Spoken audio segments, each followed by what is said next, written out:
Lá vem o ataque.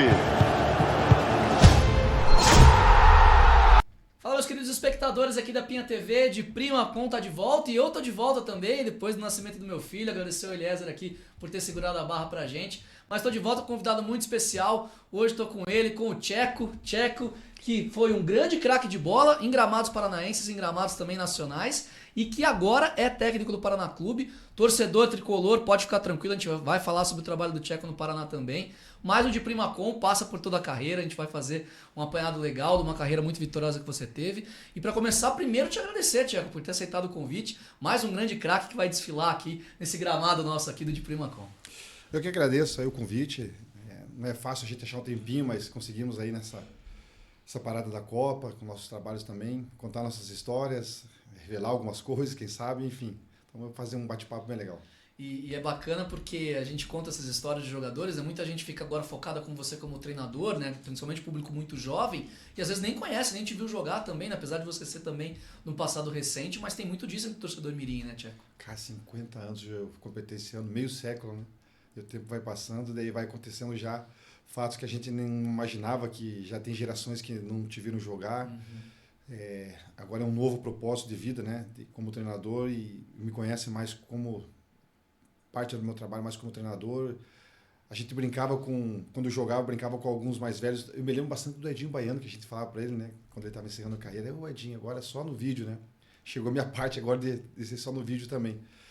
Mas graças a Deus foi, eu acho que uma carreira bem consolidada, uma história bonita, de superação também.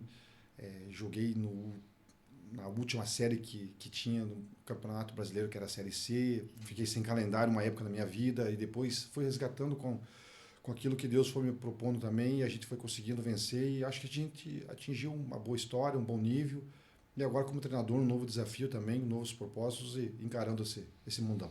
A gente vai começar bem lá de trás mesmo, bem do começo da tua carreira, como tentativa de virar jogador, né? Essa parte de ser um menino, começar no futsal, trabalhar aqui em Curitiba, né? Então um bicho do Paraná, né? Como diz Isso. a música. Então um cara que ainda, um menino que ainda sonhava em ser jogador de futebol, começa no futsal, e a gente tem a primeira foto, Tcheco, até quero te mostrar. Não é Paraná Clube isso aqui, mas era o Paraná, né? O Pinheiros era antes da fusão. Você pequenininho, quantos anos você tinha aqui? Como é que foi esse começo de trajetória? Aqui, primeiro, mirim, então eu tinha 11 anos.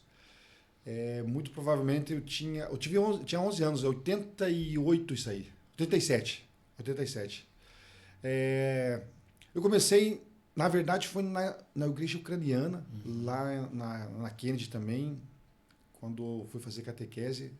A igreja ucraniana foi jogar o campeonato metropolitano de futsal. Eu nem sabia o que era isso, estava só fazendo a minha catequese lá. E aí quando fui federado, que foi a primeira vez que fui federado, a gente jogou um ano, era a camisa 2 do Corinthians, né? E aí depois que acabou, eu fui fazer uma avaliação no Pinheiros e acabei passando. O Pinheiros sempre tinha times bons, eu não imaginava que iria conseguir passar lá, e acabei ficando. Então essa foi a minha primeira medalha como salonista, e foi no Pinheiros.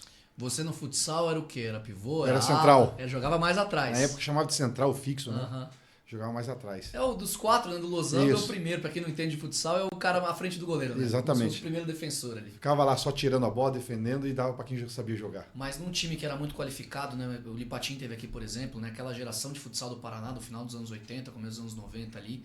Pinheiros, né? / Paraná. Tinha jogadores que viraram jogadores profissionais, e aí tem também o exemplo do Ricardinho, tem outros exemplos também. Lúcio Flávio passou pelo futsal do Paraná também. Caras que fizeram história também no futebol de campo. E pra jogar ali, mesmo sendo central, tinha que ter bastante qualidade, né, Tiago?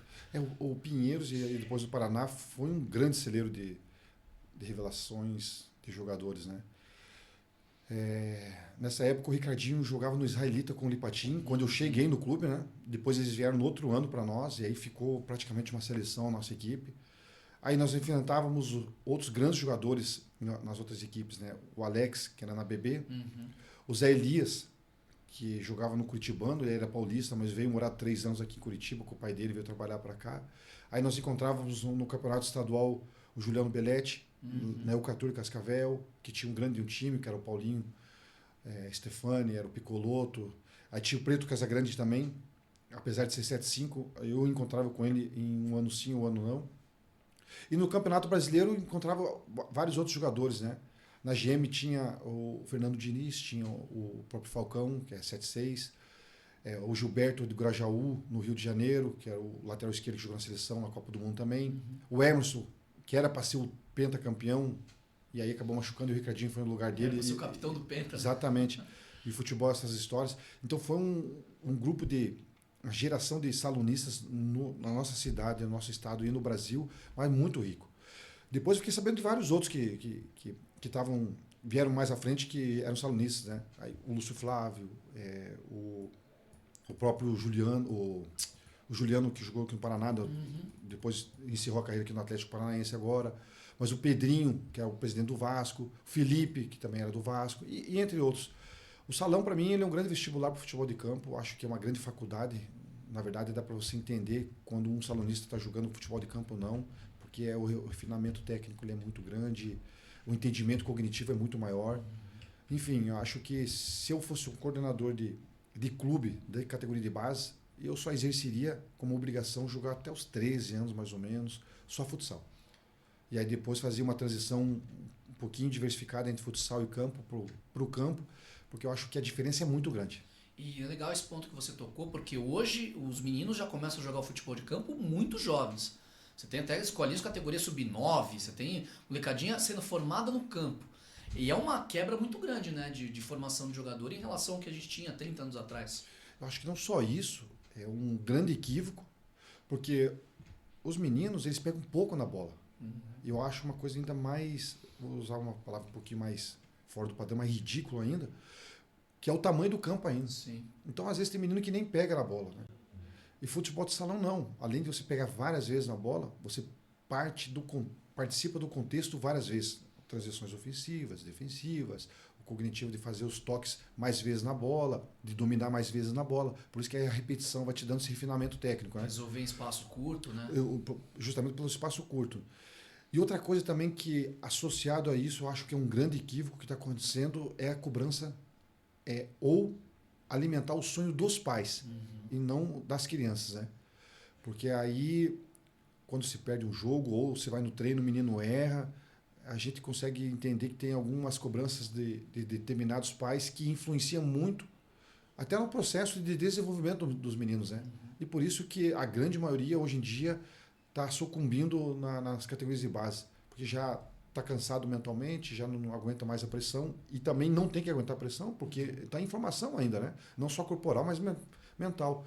Mas, enfim, é um assunto bem complexo, muito bem discutido, mas eu não colocaria meu filho no futebol de campo até os 12, 13 anos. Tanto é que o meu filho, ele jogou até os 12, 13 anos, depois foi para o campo no Coxa.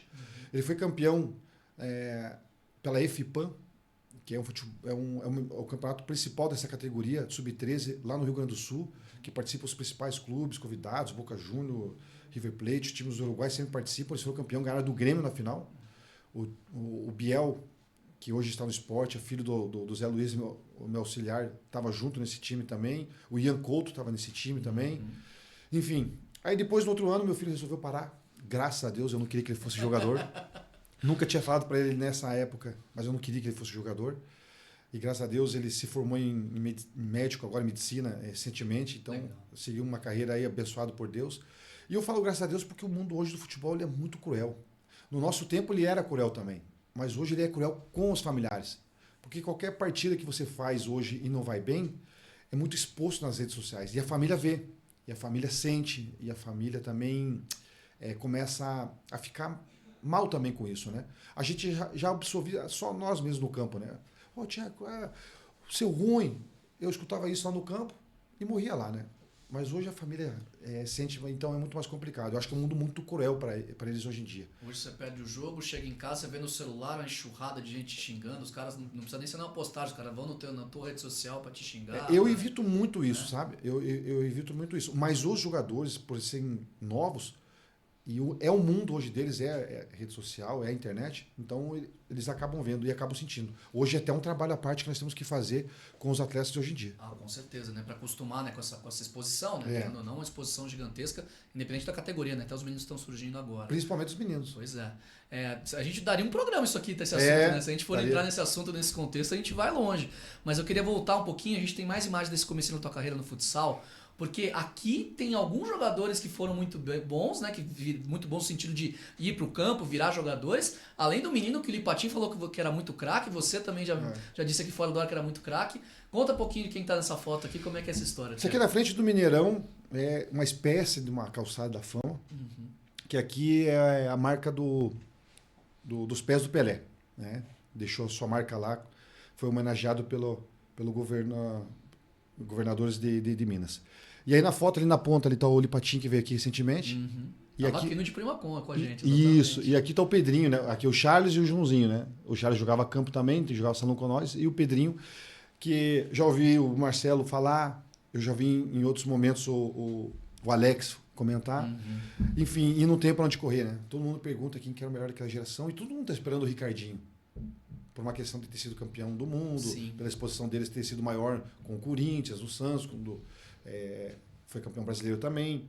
Mas o melhor da nossa geração era esse rapazinho aqui, ó, o Pedrinho. Era uma coisa muito louca a gente entender isso, né?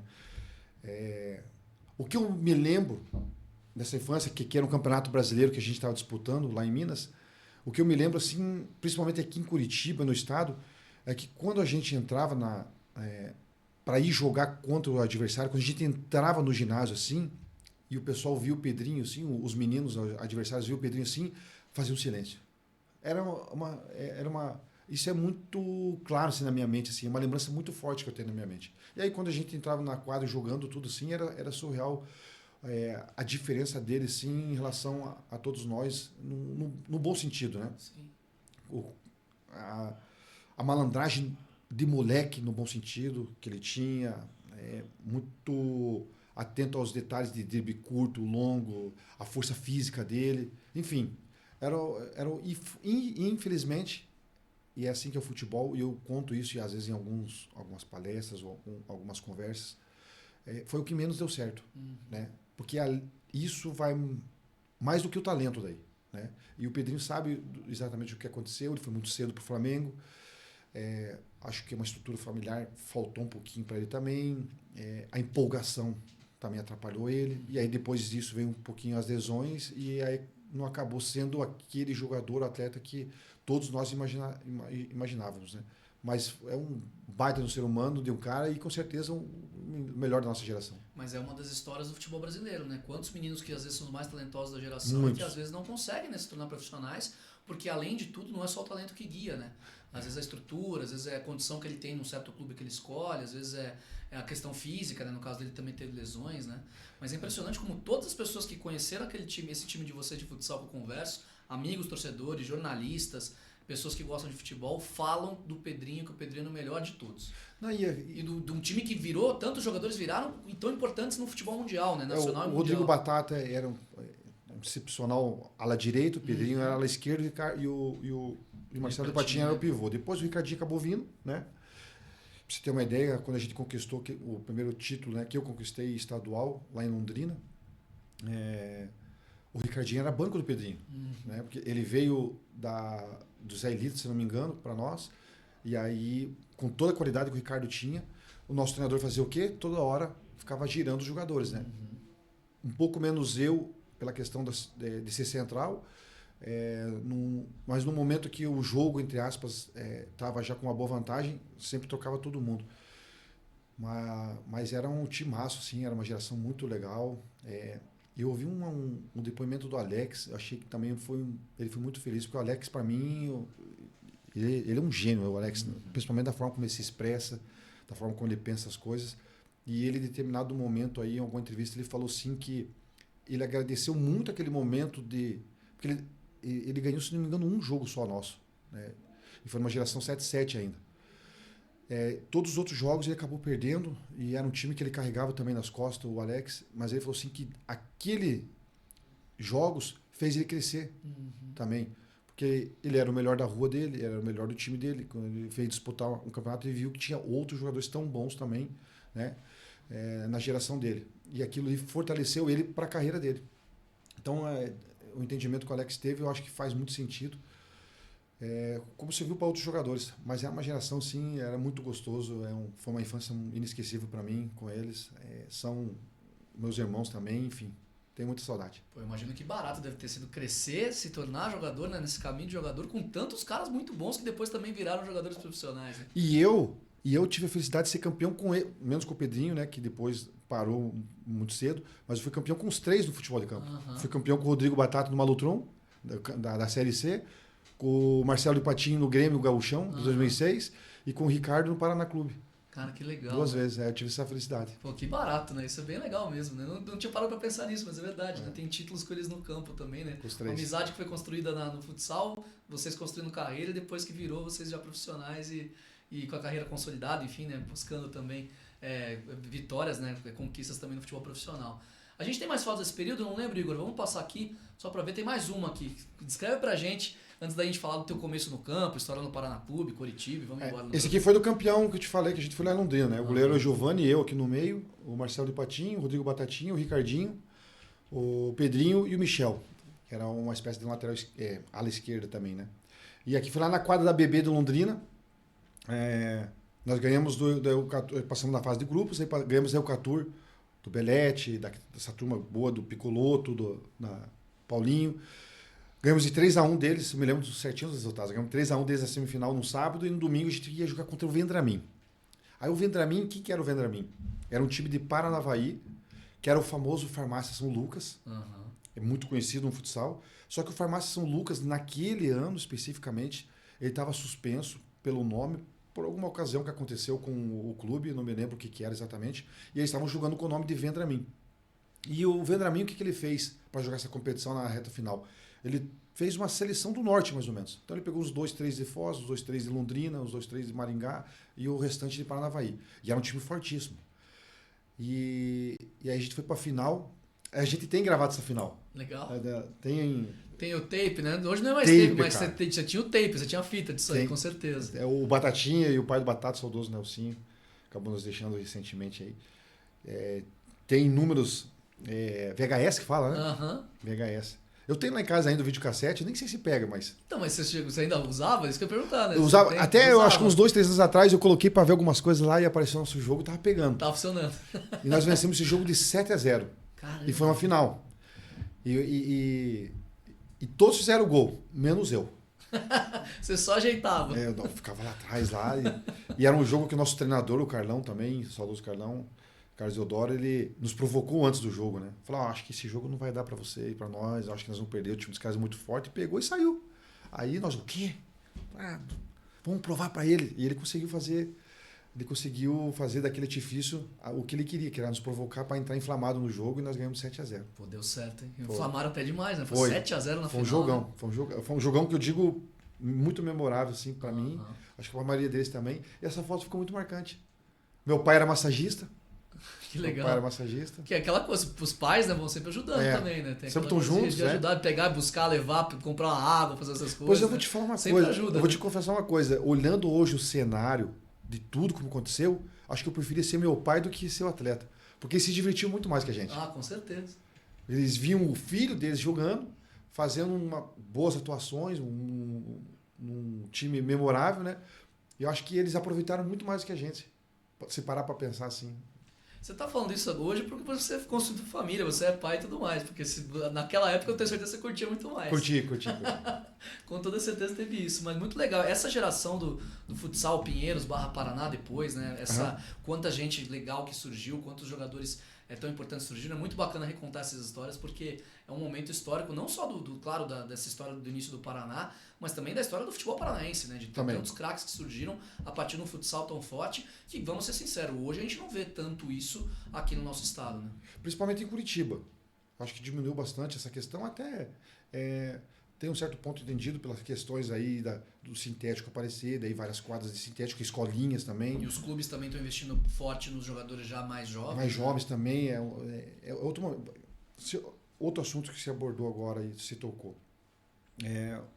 Eu, o Ricardinho, o Marcelo, o Batata, quando a gente foi fazer a primeira avaliação no campo, se não me engano, nós tínhamos 16 para 17 anos. Acho que foi mais ou menos essa idade. E nós fomos... A gente passou no primeiro teste. Lá no Boqueirão, lá na Vila Olímpica, a gente foi lá, fizemos um coletivo contra o time de campo. Nós ganhamos deles, o Marcão era o goleiro, e o Marcão vai lembrar dessa história. Aí Por um ano e meio, a gente ainda jogava campo e salão junto. Hoje isso é impossível. Hoje você não consegue fazer isso, né? A minha história, para mim, resolver ir para o campo foi o seguinte. Eu estava jogando eu já estava jogando nas categorias de base e treinando como profissional. O treinador era o Luxemburgo. E a gente vai disputar um campeonato brasileiro lá em Congonhas dos Campos, em Minas Gerais. E quem está no meu time, o Anderson, que recentemente era o presidente da federação e também, cara, um dos fenômenos que eu vi jogar no futsal. Tanto é que o Falcão disse que os dribles que ele fez muito se inspirou no Anderson, né? O Anderson era um bicho, era um demônio na quadra, cara. E aí a gente foi jogar esse campeonato juvenil. Ia ter 2 jogadores que iam ser convocados para a seleção que ia disputar um mundial, a principal, né, na Espanha. Mas a gente só ia participar dos treinos, como se fosse uma transição, assim, basicamente pelo que eu entendo hoje, né? E quando acaba a competição, a gente não é campeão, a gente não acabou indo, é convocado eu e o Anderson. Aí eu começo a pensar, então acho que eu vou ter que seguir minha linha para o futebol de campo, futebol de salão. Acho que agora eu vou ter que fazer essa decisão. Quando eu retorno para Curitiba, e o Ricardinho não quis disputar esse campeonato no futebol de salão, porque a gente já começou a sofrer aquela pressão, não vai, porque senão aqui vai ficar muito difícil. Não, tem que decidir. E eu ainda me apaixono muito de futsal e eu acabei indo. Eu resolvi, e o Ricardo acabou ficando. E quando eu retorno daí, o Luxemburgo me chama na sala dele. Eu pensei, vai me dar os parabéns que eu fui convocado para a seleção lá, para mim só ficar junto com o pessoal lá. E aí ele vem, mas na lata, assim, ele fala assim, fiquei sabendo que você foi convocado para a seleção. Falei, fui. Ele falou assim, então decida. Se você quer ir para o campo, fica aqui. Se quer ir para o salão, pode ir embora, não volta mais. Pode se retirar. E eu saí, aquilo bateu na minha alma. Falei, caramba, e agora? E aí, eu sempre tomo bastante decisões junto com meu pai. Aí chego em casa e falo, pai, aconteceu isso aí. E o pai, vixe, Maria, e agora? Pois é, o que a gente faz? Aí a gente ficou pensando. Aí o pai pegou e falou assim, cara, o meu sonho como pai era te ver um dia jogando futebol de campo. Você sempre pensou em jogar futebol de campo, né? As coisas estão se desenhando para o futebol de salão. Mas veja literalmente o que é teu sonho e vai atrás dele, né? Basicamente a conversa foi mais ou menos isso.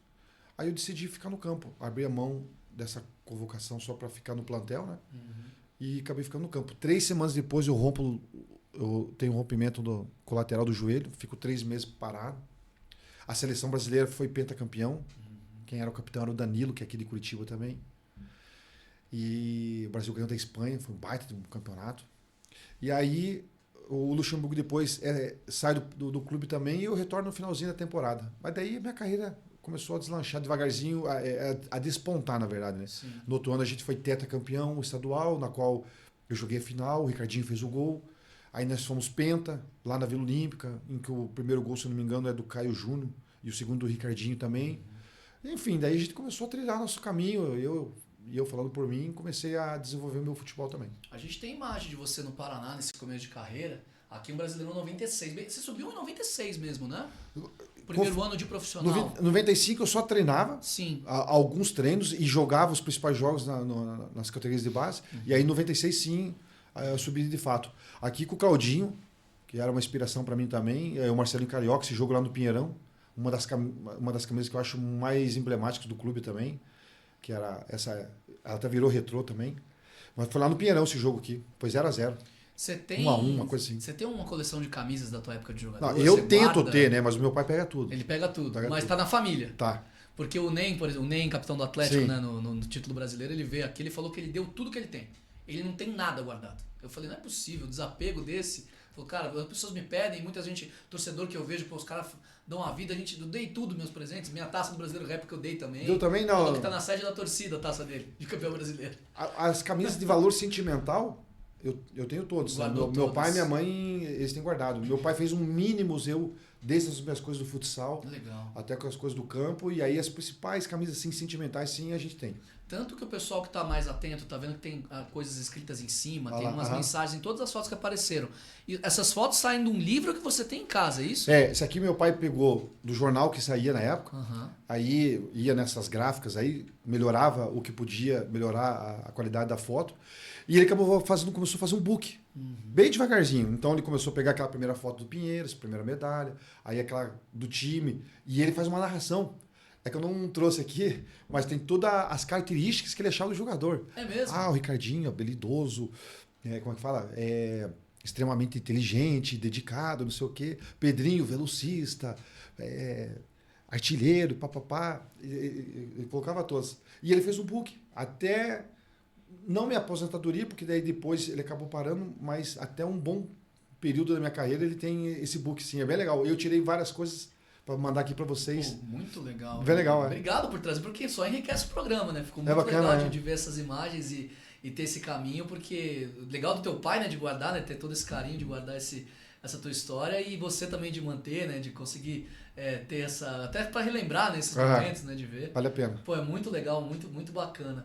No Paraná, já como jogador profissional, eu achei engraçado a história do Luxemburgo, né? O Luxemburgo, então, foi o personagem que te fez definir mesmo a sequência da tua carreira. Ele falou, a gente vai ter que escolher, tá certo? Ele meteu uma... Temos um projeto. Tem um projeto, tem que acreditar no projeto, a gente não tá fora. Ele meteu alguma coisa assim e acabou dando certo, né? Porque você fez história no futebol. Poderia ter feito também no futsal, né? Mas talvez a gente não tivesse aqui falando exatamente. da a visibilidade carreira, né? do campo é muito maior. É né? verdade.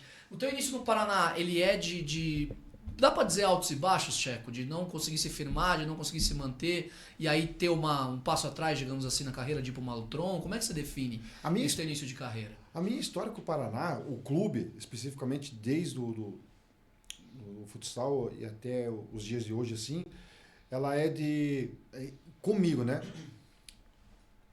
É de amor e decepções. Mais ou menos vamos dizer assim. Por quê? Porque quando eu estou no futsal, as coisas tudo acontecem, né? Ganho praticamente quase tudo que eu poderia ganhar. Aí quando tem a transição para o campo, ela é muito intensa também. Primeiro ano juvenil, na época era juvenil, né?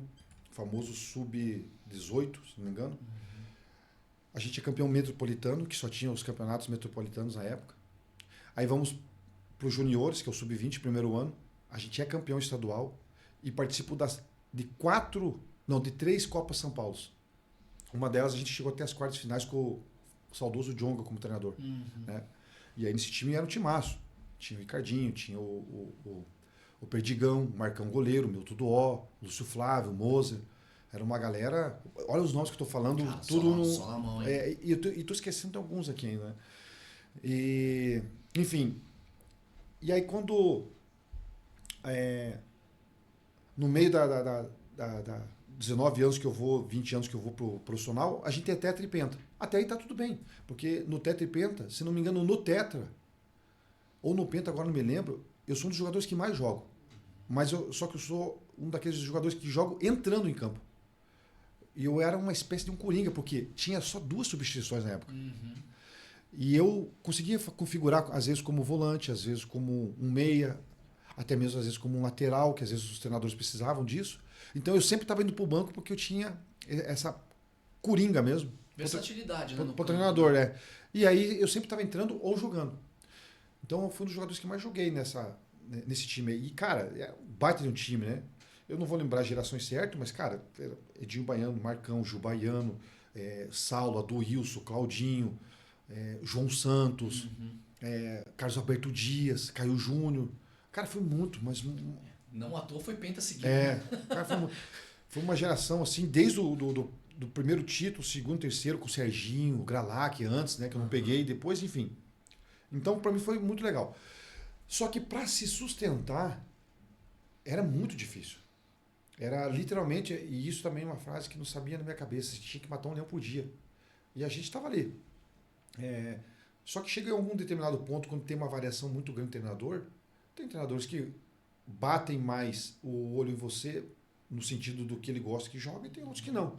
E quando isso começa a acontecer, aonde começa a minha primeira, vamos dizer assim, decepção, no sentido o que aconteceu comigo no clube, né? Que daí eu sou dispensado. Eu achava que não teria motivo, mas todo mundo acha que não tem, né? Mas acontece de ser dispensado. E aí eu vou para o Malutron, aí a gente é campeão da Série C, abre-se as portas novamente para mim, eu vou para o Curitiba, aí sou campeão invicto no Curitiba estadual, a gente faz uma campanha que foi a última, que foi para a Libertadores, em 2003. Um pouquinho depois da metade, eu vou para o mundo árabe. Não consegui ficar no clube até o final. No meu retorno, falando agora só sobre o Paraná, né? No meu retorno para o Paraná, ele é em 2017, no primeiro momento como coordenador técnico, o clube estava na Série B do Brasileiro, passo a ser auxiliar, depois que o Lisca acaba saindo e o Matheus acabou sumindo, e eu fiquei dando essa sustentação para ele, e a gente acaba subindo. Aí tem uma outra parte bonita comigo com o clube, né? Que é trazer o clube para a primeira divisão novamente, e foi uma das emoções mais fortes que quando o juiz apita o jogo lá no estádio Rei Pelé, em Alagoas, que a gente consagra o acesso, a primeira pessoa que está do meu lado é o Marcão. E eu era auxiliar. E quando eu abraço o Marcão assim, é aquele flashback assim, instantâneo, sabe? De tipo 10 segundos, mas que aparece todas essas imagens aqui. E aí é um choro um pouco impulsivo, o Marcão também, e aí uma memória afetiva com o próprio Marcão, que a gente sobe junto pro profissional, a gente conquista os títulos junto. O Marcão lutava pela vaga junto com o Regis, com o Neneca, sempre estava ali junto também. Então veio uma memória muito afetiva, foi uma das emoções mais fortes para mim. Aí a gente tem o retorno, a torcida nos recepciona lá no aeroporto, a gente faz a caminhada até a Vila Capanema, acaba o campeonato, a gente não fica. Aí uma outra decepção, porque a gente imagina que ia ficar pelo trabalho consolidado, né? Sim. Aí retorno em 2024, aí praticamente no fundo do poço. E eu te digo bem tranquilamente, tá? Se a gente não sobe naquele ano, muito provavelmente o clube acabaria, né? Muito provavelmente. Se não fosse acabar, ia estar juntando os cacos aí por muito, muito tempo. A gente acaba subindo, fomos campeões e... Tava lá em Paranaguá nesse dia. Mas só que o gol do Liliu, do acesso, para mim foi o mais marcante. Uhum. Porque o título, nas condições que o clube hoje estava naquele momento, ele só é um asterisco, uma cereja do bolo, literalmente. Sim. É lógico que ele é importante. Afinal, era na semi, né? Tinha que subir. Então, por isso que eu estou te falando que quando o Liliu faz o gol, eu choro dentro do campo. Porque no mesmo instante, quando o Zé vem me abraçar, o Dante vem me abraçar assim, e eles estão chorando também, cara, conseguimos. Uhum. E aqui eu quero colocar uma observação, que todo mundo acha que é fácil. Porque é o Paraná numa segunda divisão. É o contrário, é mais difícil ainda. A única coisa que se sobressai os demais é a torcida. E isso é um ponto muito diferencial dos demais clubes que tem. Mas por que é mais difícil? Porque todo mundo acha que quem vem jogar no Paraná é o Saulo, é o Ricardinho, é o Caio, é o Edinho Baiano, é o Regis. Mas não, esse era o passado. São jogadores do mesmo nível que estão jogando a Série B. Sim. E aí, para você fazer um trabalho emocional com eles, porque eles têm que propor o jogo, porque a torcida vai esperar que a gente fique em cima, para não levar gol nos contra-ataques, para cada jogo eles entenderem o que é a torcida, para eles entenderem a responsabilidade, que o clube pode acabar e não sei o quê, é muito desgastante. Para mim, depois que acabou o trabalho, foi muito desgastante para me recuperar até. Mas a gente conseguiu, então foi um momento muito importante. Aí o que acontece? Eu não fico. Uhum. Aí uma outra decepção, novamente, nessa relação minha com o clube, né? E aí agora, quando eu retorno, na reta final da primeira divisão, eu achava que poderia ainda sustentar o time na primeira divisão, mas quando eu entro e vejo o cenário que está o clube, eu levo um baque e a gente pode dizer hoje, não ia dar para conseguir nunca. Uhum. Mas eu, quando estava de fora, imaginava que poderia. Mas ninguém ia conseguir do jeito que estava ali dentro, ali, sabe?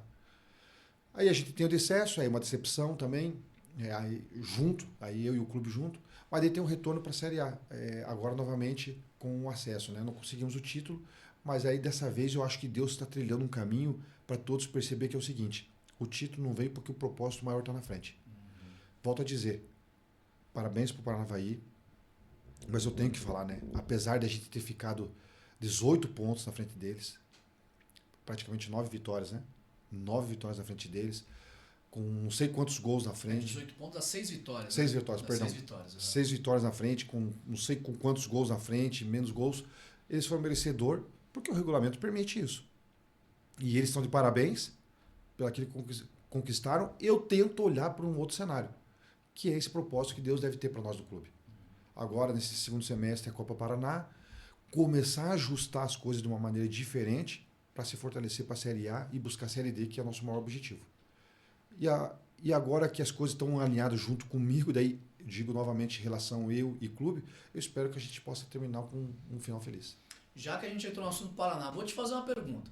Vamos falar de Paraná na sequência ou você quer passar pela tua carreira primeiro e depois para a parte de técnica? O que você prefere? Não, pode falar, estamos já já estamos no assunto, né? Então vamos lá, vamos falar de Paraná Clube, porque teve uma entrevista agora, você já tinha assinado o contrato até o final do Paranaense do ano que vem, né? Até o final de Paranaense de 27, mas teve uma entrevista agora no GE. Globo, semana passada, do Possebon, garantindo, né? Falando com todas as letras, o técnico é boa, né? O Tcheco é o técnico no nosso time até o final do Paranaense, mantém agora para Copa Paraná, vai manter o trabalho, vai continuar, algo que não houve em 24 quando você subiu. Como é que está agora essa relação? O que tem de diferente da relação o acesso passado? E o que vocês estão planejando também para esse final de ano? Porque tem uma competição importante também para preparar para o estadual do ano que vem. Eu vi ter uma declaração que fizeram uma pergunta para o Pedro, que é um dos organizadores da SAF, né, em relação, às vezes, ao assédio que poderia acontecer comigo. Né? Eu não tenho ideia e nem pensamento de sair. A minha cabeça, a minha mente é só aqui no clube. Aconteceu algumas conversas que eu já descartei, independente se era melhor ou não. E convenhamos, hoje o cenário do Paraná está começando a ficar bom. Mas o meu pensamento é ficar aqui, primeiro tentar terminar meu contrato, e se eu conseguir terminar meu contrato é porque provavelmente a gente teve o êxito. Tentar prorrogar, porque é uma coisa que eu quero fazer de médio para longo prazo, sabe? E isso é um ponto que eu quero deixar bem frisado. Eu não vou ser seduzido por uma questão financeira, uma coisa, a não ser que seja uma coisa muito extraordinária, que é uma coisa que é muito difícil de acontecer. Então a minha cabeça fica aqui literalmente, né? A segunda coisa, sobre a sua pergunta, quando a gente fala SAF, todo mundo deposita as fichas como se fosse um santo milagroso. Mas todos têm que entender que eles pegam um clube também com muitos problemas. Então, que para mim, o que é muito primordial e importante é a instituição Paraná Clube, com seus diretivos, e a empresa SAF, com seus diretivos, estarem muito alinhados a tudo. Esse é o primeiro processo que é importante estar alinhado para as coisas funcionarem. Não adianta um puxar para um lado, outro para o outro, que as coisas não acontecem. Então, as coisas estão se alinhando entre eles. A SAF está praticamente fechando, aí as coisas vão se organizar melhores ainda e as coisas vão acontecer. Eu acho que o clube tem tudo para ser um case de sucesso com a palavra SAF. Né? Porque eles sabem onde é que eles têm que melhorar, eles sabem onde é que tem que investir, eles já sabem também os pingos, as goteiras que está caindo dentro de casa. Eles já sabem os buraquinhos que tem. Então, para fechar esses buraquinhos, agora é devagarzinho, com cada processo, com cada etapa que a gente vai elaborando. O que me dá, por exemplo, assim, de certeza que as coisas vão acontecer? A gente vai jogar a Copa Paraná. O objetivo dessa Copa Paraná, que fique bem claro, é a gente dar oportunidade para os mais novos, jovens, com alguns jogadores que vão permanecer para dar essa consistência para eles também. Porque a gente precisa entender que patamar tá esses jogadores novos para na hora, falar o português claro, que na hora que o pau vai comer lá na primeira divisão, eles sustentarem isso também. Se uns tempos atrás, e eu não digo só no Paraná, em outros clubes é assim. Não, tem que ser campeão da Copa Paraná. Aí já é errado já. Não que a gente não vai lutar para isso, muito pelo contrário, porque esses jogadores novos são jogadores que têm condições de estar ali. Como, por exemplo, o Gustavo Portela, o Eduardo, o Antônio, que são jogadores da categoria de base do Paraná. E a gente vai observar agora outros. Tem os dois zagueiros, o Léo e o Lourenço, que são muito bons jogadores. A gente vai dar cancha para eles. E outros mais jogadores também. Assim como, por exemplo, o Gabriel, o Canidia, o Alex, o Arthur, que participaram dessa divisão com nós, só que agora eu vou dar mais minutagem para eles também. Então isso é uma organização para a gente buscar o melhor para aquilo que nos interessa. Né? Volto a dizer, vai ser um time tão competitivo quanto, e vai ser um time tão bom quanto. Só que, lógico, com uma razão melhor da gente entender as coisas que é lá na frente. Agora, se ela, alguns tempos atrás, volto a dizer, a gente tem que ser campeão. E aí, se você não é campeão, troca o treinador e troca todos os jogadores. A gente está começando a criar identidade com os jogadores estão criando identidade com o clube, sabem mais da história. E aí eu acho que isso vai fortalecendo também as raízes. Então, isso eu acho que é uma das condições para as coisas darem certo. Né? Os departamentos estão mais profissionais também. Já devia ser com a instituição. Mas as coisas vão corroendo com o tempo e as coisas vão acontecendo e até que chega esse ponto.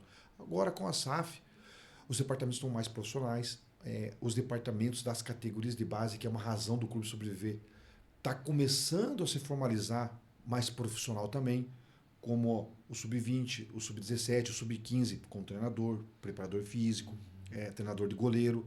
Antes não tinha tudo isso, agora está tendo. O Márcio fechou uma parceria para ceder o CT e ter essa colaboração como parceiro também, que dá uma condição estrutural para o clube. Então as coisas vão acontecer, de médio a longo prazo, mas vai acontecer. E a minha parte que me compete é tentar, com os resultados, fazer parte disso tudo. E aí, é isso que então que a grande diferença é esse trabalho de começo, meio e fim, a nova cabeça, digamos assim, do corpo diretivo em relação ao que aconteceu há 2 anos. Basicamente sim. Basicamente sim, com essa organização, com o propósito, com as ideias. É lógico, para tudo isso acontecer, volto a dizer, tem que atingir os resultados. Sim. Né? E esse daí é um desafio maior para mim. E você enxerga, Tcheco, hoje o Paraná está mais pronto, digamos assim, para enfrentar de novo a primeira divisão, para voltar para a elite do futebol paranaense e galgar o objetivo de uma Série D em relação ao que tinha muito porque foi uma campanha muito forte de relação clube e torcida em 24. Sim. A questão dos 100 mil, né, nos jogos em casa, né, que foi maravilhoso o que aconteceu em 2024. Só que foi uma questão que não se manteve para 25, até porque você também não ficou, não teve a mesma base, né? Você viu que teve uma quebra de um ano para o outro para a primeira divisão do Paraná. E agora parece que há uma preocupação de uma continuidade, não só você como treinador, mas também em relação ao trabalho que está sendo feito da SAF, né? Nessa estruturação nova do Paraná chegando a uma SAF. Isso é um processo que dá mais cara de que vai fazer o Paraná voltar? Olha a responsabilidade que eu tenho, tá? E eu gosto de assumir isso. Uhum. Tá? Acima de tudo, eu gosto de assumir isso. Um dos propósitos que eu estou entendendo que a SAF, como a instituição, querem fazer é um novo programa não, mas um programa mais organizado de sócio. Uhum. Tá? Então isso, em relação, quando subiu a primeira vez e não teve no ano seguinte, ela já vai ser diferente. Ela já vai ter essa organização para atrair mais o público também. Vai se fazer não sei se imediato agora, mas vai organizar um pouquinho melhor o estádio também, com umas condições um pouco melhor. De médio a longo prazo vai ter uma reformulação também na Vila Capanema. Aqui eu fico um pouco acuado se eu posso falar alguns detalhes ou não, claro. porque eu não sei se foi confirmado ainda, tá? Para não gerar uma expectativa. Mas há internamente já um plano de melhorias em vários setores, esse é o ponto. Tem, exatamente. Na Vila Olímpica já foi liberado para o São Joséense jogar, porque eles alugaram lá, mas o clube já quer colocar refletor lá, quem sabe para jogar uma Copa Paraná, uma memória mais afetiva para os torcedores mais antigos, para a categoria de base jogar lá até mesmo à noite. Pô, lá era uma delícia o estádio, eu fiz bom, alguns jogos lá. É bom, então. Enfim, então tá tendo essa organização, e isso que é primordial. Agora que a gente obteve o acesso, eu tenho como objetivo nessa Copa Paraná tentar buscar essa vaga que a gente quer, ou Copa do Brasil ou Sul-Sudeste. Ia ser maravilhoso jogar se você me perguntar qual que eu preferia Sul-Sudeste. Por conta do calendário? Porque ia ter o calendário. E a Copa do Brasil ela pode ser enganosa, que se você joga um jogo, você ganha lá uns 500, 600 mil, não sei qual que é a primeira fase, e você não tem mais jogo. Só que esses 500, 600 mil, nas rendas de 6, 7 jogos que você vai ter em casa na Sul-Sudeste, você consegue. Mas mais do que isso, porque a gente não pode olhar só o lado financeiro, cara, é uma noite de jogo na Vila Capanema, É um encontro marcado com o torcedor numa outra semana. E você praticamente garante o calendário do primeiro semestre. Exatamente. Com o Paranaense e Sul-Sudeste. Né? Sul-Sudeste. E automaticamente também, você vê como uma coisa vai gerando a outra. E é isso que a gente tem como organização já. A gente já tem. Você conseguindo esse Sul-Sudeste ou a Copa do Brasil, automaticamente você tem que fazer um time um pouco mais forte também na Série A do Paranaense. Que te dá uma possibilidade de você sonhar de conquista da vaga da Série D. E por que também eu estou tocando Porque, desculpa te interromper, mas hoje em dia o que é? É classificar entre os 8. Exatamente. Basicamente é claro isso. que não é uma matemática exata. Mas é mais ou com o menos isso. Maringá nascer, principalmente depois que subiu no ano passado, basicamente os 8 primeiros, quem não tem divisão nacional, classifica. Se você tirar Normalmente é isso. Se você tirar os dois da capital, mas o Operário que está na B, o Londrino que está na C e o Maringá que está na C, são 5. Você tem 3 vagas, basicamente contando que eles classifiquem, é oitavo. Então, voltando ali só o raciocínio, se você consegue uma vaga na Sul-Sudeste, automaticamente você faz um time um pouco mais forte também para competir já na Sul-Sudeste. Automaticamente o teu time na Série A ele já vai ser um pouquinho mais forte. E você conseguindo essa vaga na Série D, e eu estou falando muito sobre a vaga da Série D, porque a partir do momento que você consegue, conseguiu já o objetivo agora encerra? Não. Nós vamos à luta para passar de fase e tentar buscar a próxima fase para tentar chegar na final. Até porque o planejamento é longo, né? Porque se o Paraná subiu esse ano, vai jogar em 2027 a primeira divisão. Vamos imaginar que o Paraná está na Copa Sul-Sudeste e está no Paranaense. Joga as duas competições e acaba no meio do ano. Né? Até o primeiro semestre as duas acabam. Aí só teria a Copa Paraná novamente. Aí tem a Copa Paraná novamente, porque a Série D, se classificar no Paranaense, seria de 2028. Exatamente. Então você teria uma primeira divisão de 28 com a Série D no segundo semestre, mais a Copa Paraná. Exatamente. Então é um processo que você tem que ter um começo, meio e fim, senão você não vai chegar nunca, né, Tcheco? E nisso que você está falando tudo, aí eu falo com muita confiança e longe de ser soberba, tá?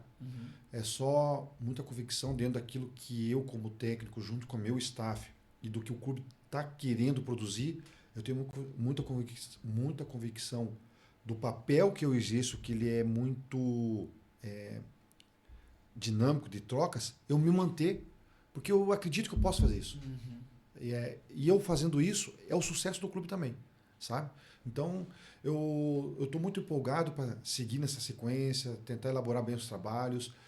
É lógico que a gente vai ter muito trabalho, vai ter muitas dificuldades, fazem parte, mas acima de tudo, que a gente possa fazer. Você falou um pouquinho da estrutura que está evoluindo, né? Da questão de ter já mais equipes de comissão técnica nas categorias de base, de ter uma preocupação de também já pensar em evoluir um pouquinho questão de estádio, questão de estrutura de CT, né? Parcerias que estão fazendo, o Paraná fazendo como instituição. O quanto um ídolo e um cara que começou no clube, um cara que viveu a fase de ouro do Paraná, né? Depois da fusão e de ter o pentacampeonato, um cara que dentro de campo teve essa participação e também teve um sucesso fora, você falou principalmente do acesso em 17 para do brasileiro. Quanto que a presença de um cara como você e de outros ídolos do Paraná que também estão nesse entorno faz a diferença para esse momento tão difícil do clube? Olha, eu acredito que a identificação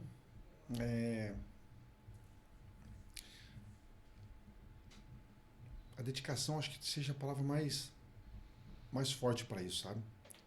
Eu vejo no futebol atual, principalmente na Série A, com a abertura que teve para estrangeiros, que são 8 em cada time, se não me engano, uma evasão muito grande do mercado secundário de vários países, desses atletas, que acabam vindo e não sabem nem um pouco da história do clube. E muitos clubes não estão dando muito certo, muito por causa disso, falta um pouquinho de identificação, um pouquinho dessa identidade, né?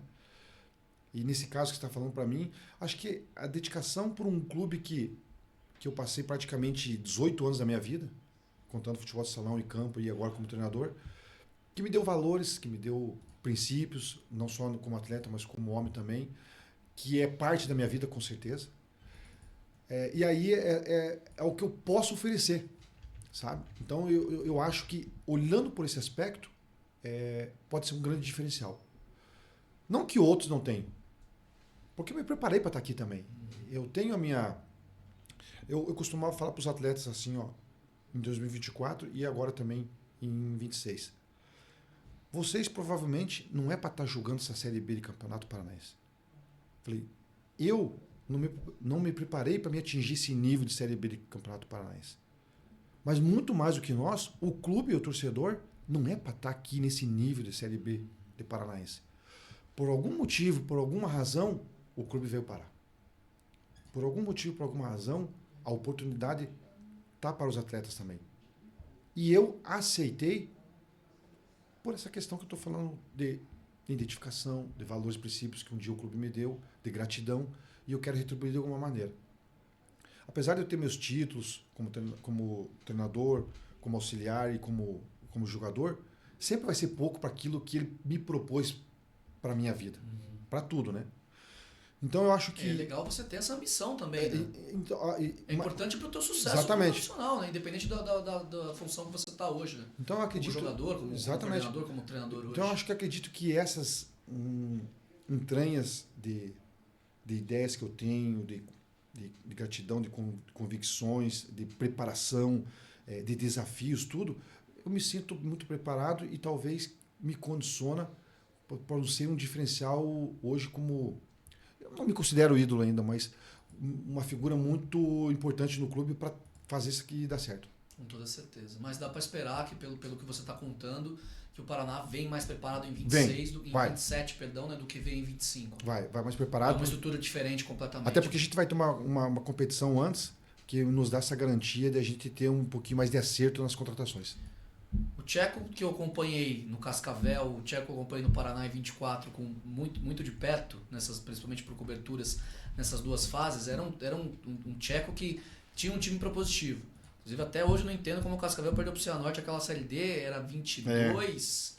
Foi 21? Foi 21. 21, né? Eu perdi o título invicto também, então, da Série A, Londrina nos pênaltis, e perdi na Série B invicto também. Que aquele Cascavel jogava com base de 3, às vezes o Gama descia, né? Tinha algumas variações ali. Eu gostava muito de ver aquele time jogar, eu achava um time muito moderno, um time muito bacana de ver, muito ofensivo, e não entendi nada quando o Cianorte ganhou de vocês lá na D de 21 no mata-mata. Achava que aquele Cascavel tinha potencial para subir. Mas isso que é o futebol, a gente comenta sobre isso e essas experiências nos dá essa condição de hoje também, a gente sempre está um pouquinho melhor.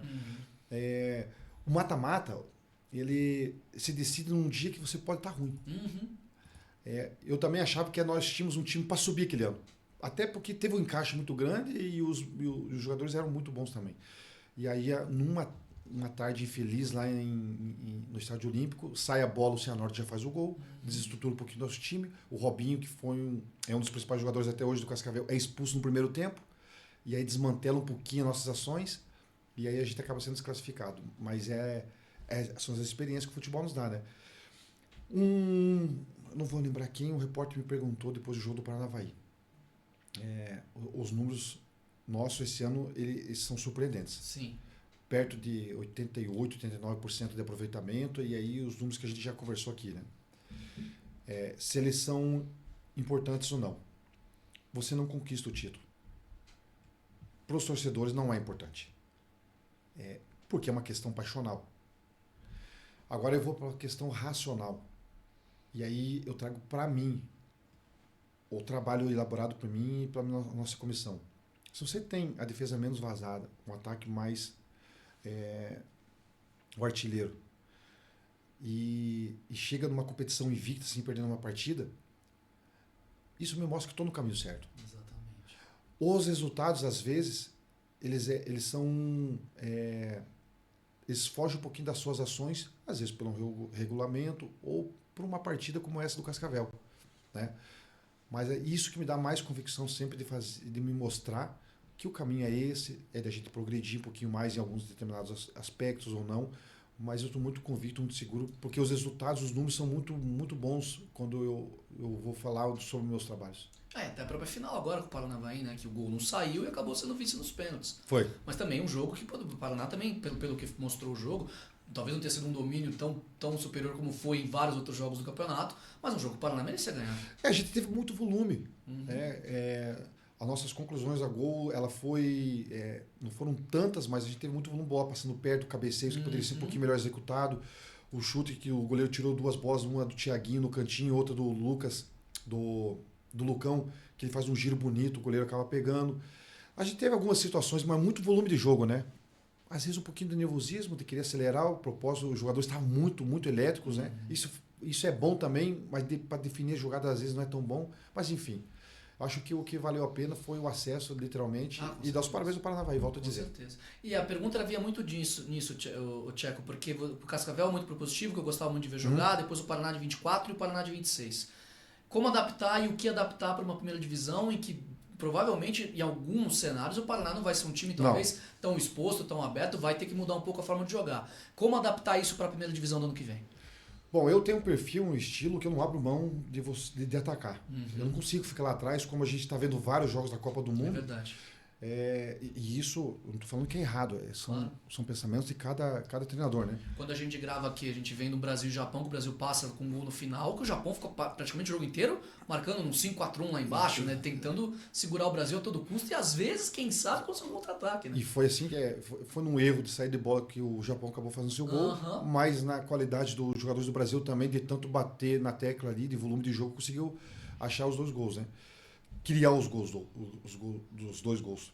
Mas ali na Copa do Mundo eu vejo uma linha de 5, às vezes lá atrás eu vejo uma linha de 6, né? E bloco bem baixo, bem baixo, bem baixo. Eu com o perfil não vou conseguir manter um padrão de jogo assim. É lógico que vai aumentando o nível, como agora a gente vai jogar uma Série A o ano que vem, vamos pegar um Londrina, vamos pegar um Operário, um Atlético, um Curitiba, Maringá, que times que estão mais sustentados com seus plantéis e mais qualificados também. A gente tem que saber se defender. E em determinados momentos isso vai acontecer. Mas eu abrir mão de jogar? Eu não abro mão de jogar. Aí, esse que também é minha proposta de trabalho. Na semana, eu desafio os jogadores a fazerem isso. Eu desafio dentro de uma organização que eles são responsáveis pelas ações. Mas a organização, desde que ela tenha, eles conseguem executar. Porque uma coisa que eu provoco neles também. Qual que é o teu sonho de jogar onde? Eu quero jogar na primeira divisão. Então, você vai ter que sustentar um jogo de primeira divisão com as determinadas ações que vai ser propostas. Claro. E aí você tentar tirar os jogadores da zona de conforto.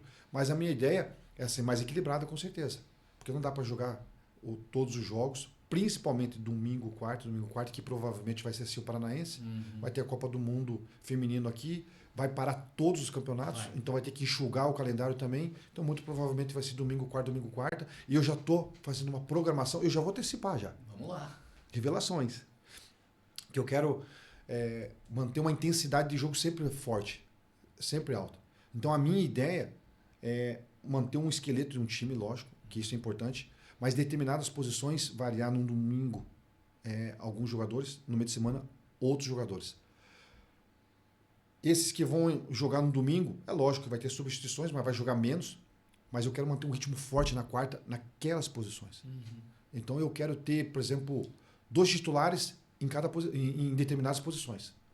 Eu não vou ter em todas, porque precisa de dinheiro financeiro. Claro. O clube ainda não está com toda essa, por mais que tenha SAF, mas é uma condição que vai colocando dinheiro aos poucos, não é bem assim como o torcedor entende às vezes, mas eu quero fazer essa proposta de trabalho e a gente vai trabalhar para isso.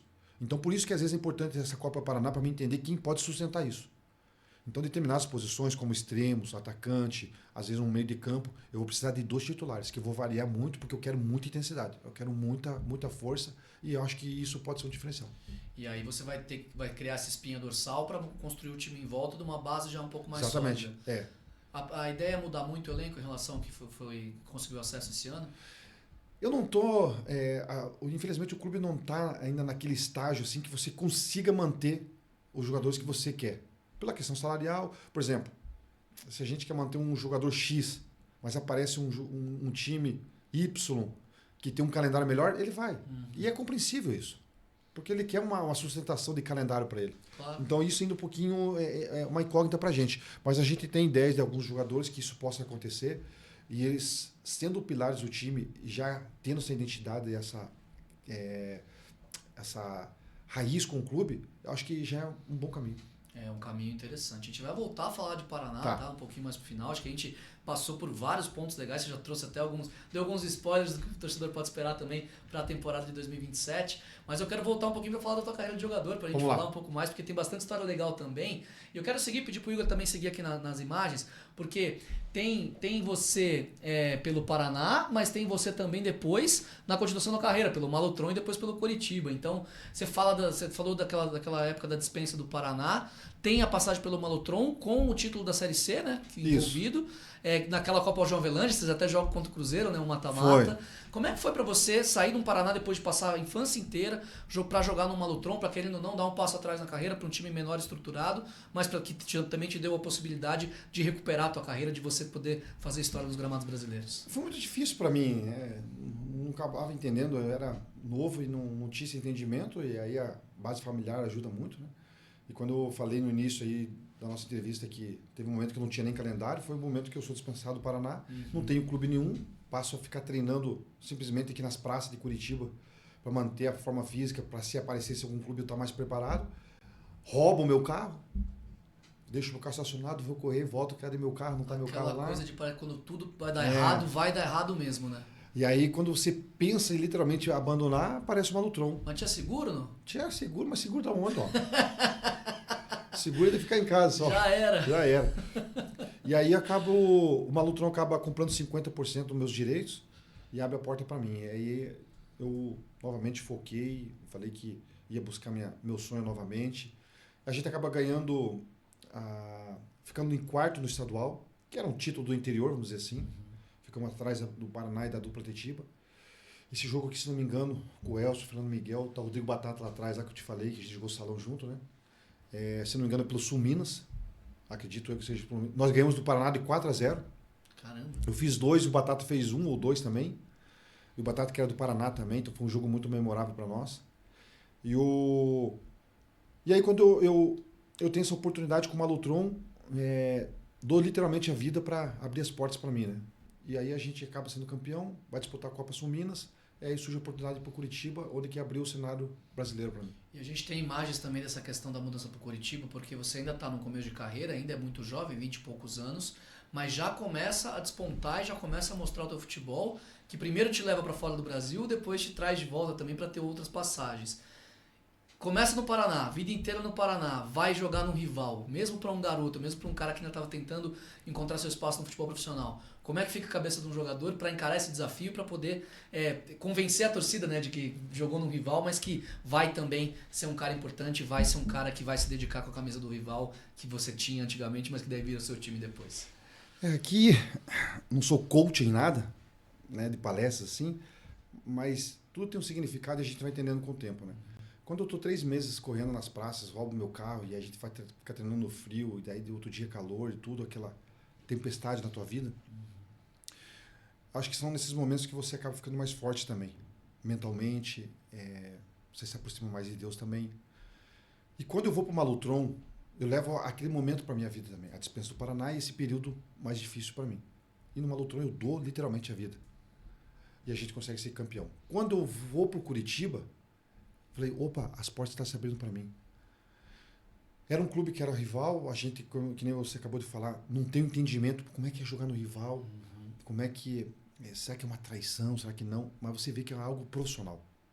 E mais do que isso, você começa a entender que não foram muitos jogadores que jogaram em 2 clubes ou 3 no mesmo time da capital, né? Verdade. E naquela ocasião era o meu segundo time, que era o Curitiba. E também como é que eu entro de titular no Curitiba? O clube vai jogar contra o Internacional lá em Cascavel, um jogo amistoso, lá no Estádio Olímpico. A gente empata 3-3, eu jogo 15 minutos. O Sérgio Manuel, que é titular, machuca. No outro domingo nós vamos jogar contra o Vitória da Bahia, que é a estreia do Brasileirão. O Bonamigo chega e pergunta, você faz o lado esquerdo? Eu nunca tinha feito. Falei, faço. E eu não falei ali só para garantir o meu lugar, porque eu estava muito preparado para isso também. Bem aquela condição que eu falei de tudo aquilo lá atrás que Deus te prepara para essas ocasiões. Agora que eu tenho oportunidade, não vou agarrar. E por tudo que eu passei, falei, não, isso para mim não é nada, eu estou preparado. E a gente vai pro jogo contra o Vitória, né, para tentar encurtar a conversa, e sai pênalti. E eu já batia pênalti no Malutron, e na categoria de base do Paraná eu batia pênalti também. Só que por hierarquia, quem batia pênalti era o da Silva. Só que quando ele batia pênalti, eu também batia, treinava no Curitiba, ele só batia cruzado. E aí, essa história que eu vou revelar para vocês. Eu acho que nem o da Silva sabe. E aí, quando ele pega a bola e vai bater, mas era uma coisa muito mental, assim. E eu não estava secando o da Silva.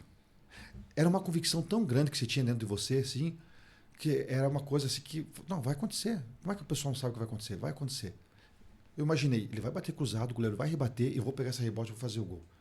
Ele vai bater cruzado, o goleiro vai rebater, eu vou entrar e vou fazer o gol. Cara, mentalizei isso. Eu saí correndo.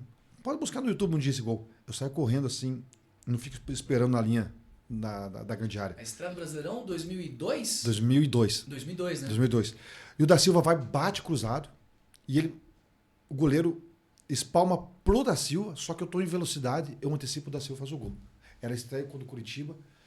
Desde então nunca saí. Que barato. Aí tive o prazer de jogar com o Adriano, que depois foi jogar na seleção, no Barcelona e tudo mais, e com vários outros jogadores, Jackson, Marcel, o próprio Edinho Baiano, o Fernando Praz, e por aí vai. Acho que o Ricardinho é da tua época também, né? O Ricardinho Ala, que jogou muito tempo na Suécia. Ele tava vindo, ele veio um depois da escala de base, né? Ele Uhum. começou a disputar com o Adriano, aí quando o Adriano quando sai... você sai, ele não tá ainda dando um profissional, né? Ele tava vindo ainda. Isso, né? ele fazia alguns treinos com a gente, porque eu saio, daí o Adriano vai pro Barcelona e ele entra no lugar do É Barcelona. que o Ricardinho esteve aqui também, por isso que eu pergunto. Foi. Mas você é um pouquinho, você vai pro Al-Ittihad e ele sobe depois. Né? Mas ele treinou algum período com a gente ali. Gente boa. Tá no São Joséense agora. Tá. Trabalhando lá com o pessoal. Tá.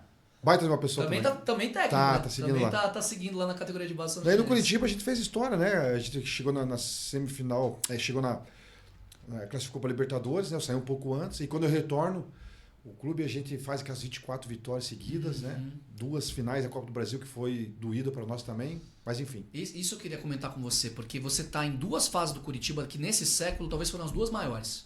Acho que não teve outra maior, né? Talvez agora o Curitiba tá começando a querer ter uma outra fase muito boa. Isso, depois tá caminhando. Depois com o Seabra, com a SAF começando agora a arrumar a casa por lá. Mas você tá na classificação de 2003 para Libertadores, tudo bem, você saiu um pouquinho antes, mas você tá naquele time. E você tá no time das 24 vitórias seguidas, você tá no time vice da Copa do Brasil, né? No segundo ano, né? Com mais titular, né? Com a tua presença maior lá.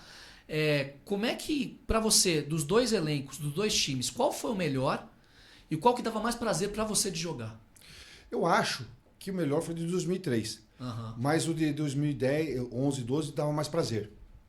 Porque dava mais encaixado, sabe? Tinha mais conexão, mais liga também, sabe? Mas eu particularmente acho que o de 2003 era... Mas, cara, assim, ó, é pouca coisa assim também. Né? É só porque você está me pedindo para decidir. Porque os 2 eram tão bons quanto, mas o de 2012, 10, 11, 12, ele te dava um pouquinho mais de prazer de jogar.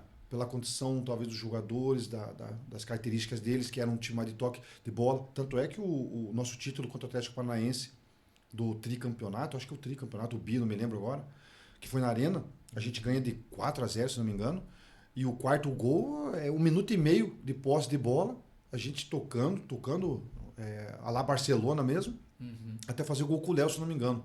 O Edson Basso tira a bola, que o Atlético aperta, daí sobra pro Léo, o Léo faz o quarto gol. E na casa do adversário, nosso arquirrival, é um momento muito especial, muito, muito grandioso. Mas talvez de 2003, para você se manter entre os 3 e 4, porque naquele tempo classificava só 3 para Libertadores. Não me lembro se 3 ou 4, só sei que um era pré-Libertadores. Eu acho que era a quarta vaga dava pré, né? Não era isso? 2003 é mais ou menos isso. Eu não tenho certeza disso. Hoje mas o 8º assim. para Libertadores. Né? Então era uma condição mais difícil até nesse sentido. E aí a gente consegue classificar para Libertadores. Eu saio no início do segundo turno, no início não, acho que na 7ª rodada do segundo turno, mais ou menos, que daí eu sou vendido para o mundo árabe e vou. E quando eu retorno para o último jogo contra o Criciúma, eu assisto o jogo lá no Couto, que o Curitiba ganha, o gol do Marcel, e aí se consolida entre os 3 para Libertadores e conquista uma vaga que fazia muito tempo, acho que desde 85, que não chegava próximo. Não conseguia, né? Você vê que e não voltou mais, né? É muito pouco para o clube, né? Voltado pela questão da Copa do Brasil, né? Que ficou no quase, mas não voltou mais. O Paraná voltou para uma Libertadores, foi para uma Libertadores, né? Em 2007, o ano que eu estava no Grêmio, a gente chegou na final, e o Curitiba desde então não chegou, é muito pouco. É muito pouco, né? Mas pelo visto tá caminhando. Tá caminhando. Quem sabe conseguir nessa temporada. Eu acho que vai. Porque do jeito que tá indo com o Seabra, um trabalho excelente também do professor Seabra lá, hein? Uma hora nós vamos fazer um bate-papo dos treinos. Vamos juntar Tcheco, Seabra e Odair Helma pra falar de futebol. Os 3 Nossa, seria uma de ferro. O que você acha, hein? Poxa, eu ia aprender muito com eles, né? Legal, né? Demais. Pessoal, eu tenho um contato legal também com os dois são boa gente. Vamos passar pra frente, porque essa questão do mundo árabe é muito legal. Não, tem ainda mais umas passagens, né? Aí como auxiliar do clube, né? Uhum. Aí eu já começo uma outra história, né? Você vê que aquele loirinho que a gente tava vendo antes lá já não tinha muito Não tem mais, mais, né? agora já tá ficando branco já. Já tá mudando, não tem jeito. Aquele cabelo bem polaquinho que você tinha no começo de carreira, você vê como vai mudando. A gente vai vendo as fotos aqui da carreira do Aqui para pessoal, todo é mundo bem entender, legal. é o campeão do primeiro turno, Aham. do segundo turno, daí que a gente ganhou do Atlético, né? Daí foi campeão direto. Né? Coisa linda, não precisa nem das finais, né? Tetracampeão Curitiba aqui na faixa. Pode passar, por favor, Igor? Que tem mais troféus, né, também nesse do nesse Tri, período, né? como jogador ainda. Aham. E aqui a questão do Al Ittihad, porque hoje o pessoal fala da Arábia Saudita, o pessoal fala do dinheiro, todos os craques, Copa do Mundo aí, acho que é a terceira ou quarta liga que mais cedeu jogadores para a Copa é a Arábia Saudita. Isso. Só que aqui, tudo bem, não era também, não tinha dinheiro no campeonato né, que não tinha investimento, porque sempre teve um investimento, principalmente nos 4 grandes, né? O Al Ittihad é um deles. Como é que foi para você participar desse período, vendo hoje, né, com o olhar que a gente tem hoje da Arábia Saudita, o que virou, como é que era naquela época? A questão de estrutura, como é que era a questão pro jogador brasileiro que ia jogar na Arábia Saudita? Esse jogo aqui no Mundial de Clubes, que a gente ganhou do Al Ahly, que é o Real Madrid da África. Ganhamos na... O time do Egito, né, que disputou milhares de mundiais de clubes, né? Esse aqui é o Mohamed Noor, é uma lenda lá. Ele é um dos top 3, pelo que eu entendo lá, de jogadores mais relevantes do mundo saudita. E uma pessoa fenomenal, sim, fora dos gramados. Temos amizade até hoje. Eu estava recentemente no Mundial de Clubes que o Fluminense perdeu pro Manchester City, que foi lá na Arábia Saudita, foi na nossa cidade, então eu fui convidado, eu estava lá, pude revê-lo ele. Que legal. E o ano passado, em dezembro, o clube fez um documentário sobre a nossa geração. Que legal. E aí cada jogador teve um capítulo. E eu acabei indo para lá também para fazer esse documentário sobre a geração de ouro. O clube produziu? Isso, o clube produziu. Legal. O clube produziu. É chamado geração back to back. Por que back to back? Porque foi se me pegou numa data um pouco ruim. Por quê? Porque até 2 meses atrás nós éramos o único clube bicampeão seguidos da Champions League da Ásia. Que foi 2003, 4, 4, 5. Que eles chamam de back to back quando você ganha 2 títulos seguidos, né? E aí, esse ano, quem foi back to back foi o nosso arquirrival, o Al Ahly. O Al Ahly ganhou 2 vezes seguidas. Da mesma cidade. Então eles ganharam agora também, e aí agora tem o segundo back to back. É o time do Ibanhas, tá na Copa? Isso, é o time do Ibanhas. E aí, você perguntou como é que era. Assim, ó, pra mim jogar, era tranquilo. Eles te dão as melhores condições de casa, de transporte, te dão um tradutor, até aí tá tudo bem. Mas, sinceramente, já era um salto que nem é hoje? Acho que não talvez tão grande. Era um salto bom, mas não como é hoje. Não como é hoje. Não como é hoje, mas já tinha um salto bom em relação ao Brasil. Tinha um salto bom. Hoje aí que os caras ganham em 2 meses aí, foi que eu ganhei meu período lá. Mas o problema, né, em 2003, 4, 5 para mim, era a questão familiar. Por quê? A gente morava num condomínio fechado que se chama Campaldi, só para estrangeiros. Dentro você está ali, você pode ir para a piscina, de sunga, as mulheres de biquíni, você tem um mercado dentro, tudo, mas se você sai para fora, são as leis árabes e está tudo bem. Só que com o tempo fica muito difícil para quem não trabalha, porque daí vira uma rotina muito cruel. Apesar de você ter tudo, vira uma rotina meio cruel. Você não pode dirigir, você não casa, ou você, né, no condomínio, enfim, naquele universo, ou você não consegue fazer nada, né, livremente. Assim, não tinha as questões da televisão hoje, que hoje em dia tem mais acessível para pegar uma televisão brasileira. Era muito mais difícil, né? Então, para mim, era muito mais tranquilo. Mas eu paguei um preço caro pela família nesse sentido. Hoje, não. Foram 3 temporadas lá? 3 temporadas. Chegou a fechar 3? Deu 2,5. Quase 3. 2,5. Agora que eu voltei em dezembro para fazer, por exemplo, o documentário, eu não retornava lá desde 2006, 2007. Então, quase 20 anos. E para mim foi um choque. Por que foi um choque? Eu chego no aeroporto, uma mulher vem me atender. Eu falei, nossa, mas mulher agora está aqui no aeroporto trabalhando? Porque mulher, na minha época, podia trabalhar só em colégios, em hospital. Em mais lugar nenhum. Agora estava no aeroporto. Aí eu chego no hotel, tem uma atendente para te recepcionar. Você vai no restaurante, tem as mulheres para te recepcionar. Tinha mulher no estádio.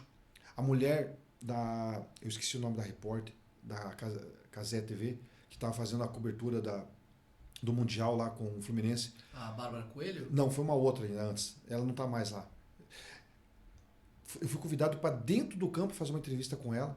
E eu falei isso para ela. Falei assim, Eu estou muito feliz que hoje uma mulher está dentro do campo, podendo trabalhar num país que está começando a abrir. Você não sabe o que isso significa para todo mundo ver no mundo o que você está representando aqui. Então teve uma mudança muito grande.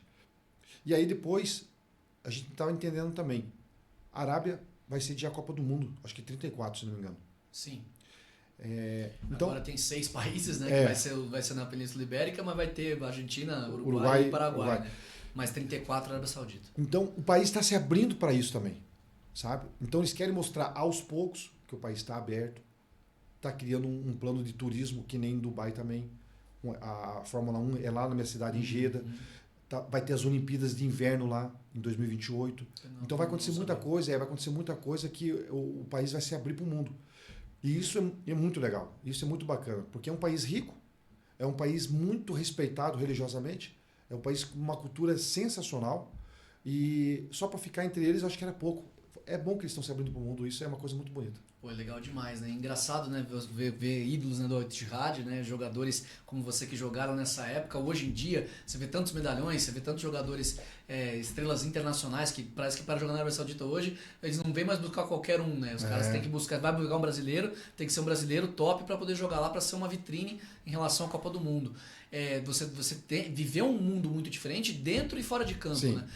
Você acha que evoluiu muito pelo que você viu agora na tua visita, a questão de estrutura, a questão do que é o futebol saudita? Ou é mais a questão só dos medalhões mesmo? Cara, tem muita história lá. Um menino que foi criado na Vila Fani, depois foi morar no Capão Raso, e ir lá e conquistar a Copa do Rei, que é uma espécie de Copa do Brasil. Cara, apertei a mão do rei. Você imagina o que é isso? Por mais que ele não seja o meu rei, ele é um símbolo muito importante para o mundo, né? Pô, apertei a mão do cara 2 vezes, né? Olha o chama do cara. Apertei a mão dele 2 vezes, né? A minha cidade, Jeddah, quando eu chego em 2003, acontece um fato em 2001 que era muito recente pela história, que foi o atentado do 11 de setembro. Sim. A família Bin Laden mora onde? Em Jeddah. Eu acabo conhecendo um dos familiares, porque ele foi conselheiro do clube. Um certo dia ele quer me conhecer, eu vou lá conhecer o Khalil Bin Laden. Aí conheço um pouco melhor da história da família, que é muito bonita, uma família poderosa lá também. E aí te proporciona outras coisas que, se a gente parar aqui, vai demorar para acabar o programa, né? Sobre as estruturas do clube. Na minha época, o rei tinha dado a mesma estrutura para os 5, 6 maiores clubes do país.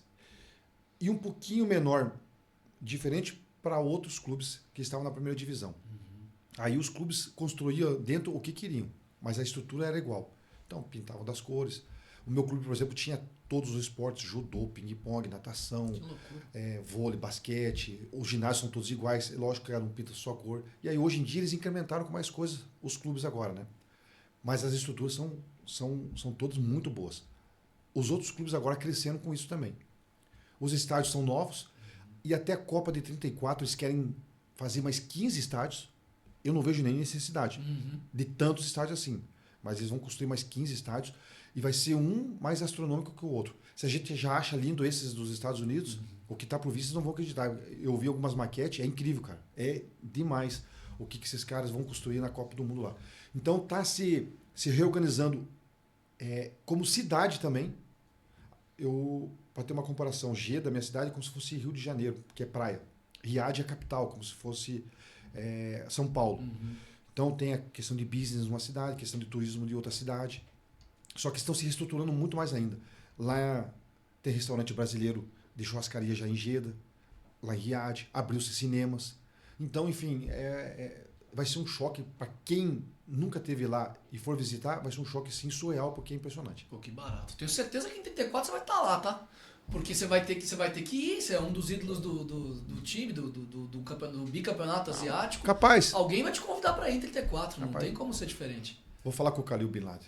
Acho que você deve dar uma ligadinha lá pra... Agora que já resolveu a questão do Osama, né? Já. Agora a família Bin Laden tá liberada, né? Brincadeira à parte, Tcheco. Essa tua fase da carreira é muito boa e assim, eu tenho 15 anos a menos que você. 14, pra ser bem sincero. Você falou que você fez 50, eu fiz 36. Eu acompanhei a tua carreira. Desde o começo eu acompanhei muito. E eu sempre gostei de acompanhar futebol. Claro que no começo dos anos 2000 era difícil. Mas a gente via, pô, o Al Ittihad do Tcheco, campeão asiático, né? Depois bicampeão asiático. Via-se que você era um cara que era um jogador brasileiro que estava no mercado totalmente fora do radar, né? Numa era que a gente não tinha internet, não tinha smartphone, mas a gente sabia, né? A gente que gostava de acompanhar futebol. E eu jovem, 12, 13 anos de idade.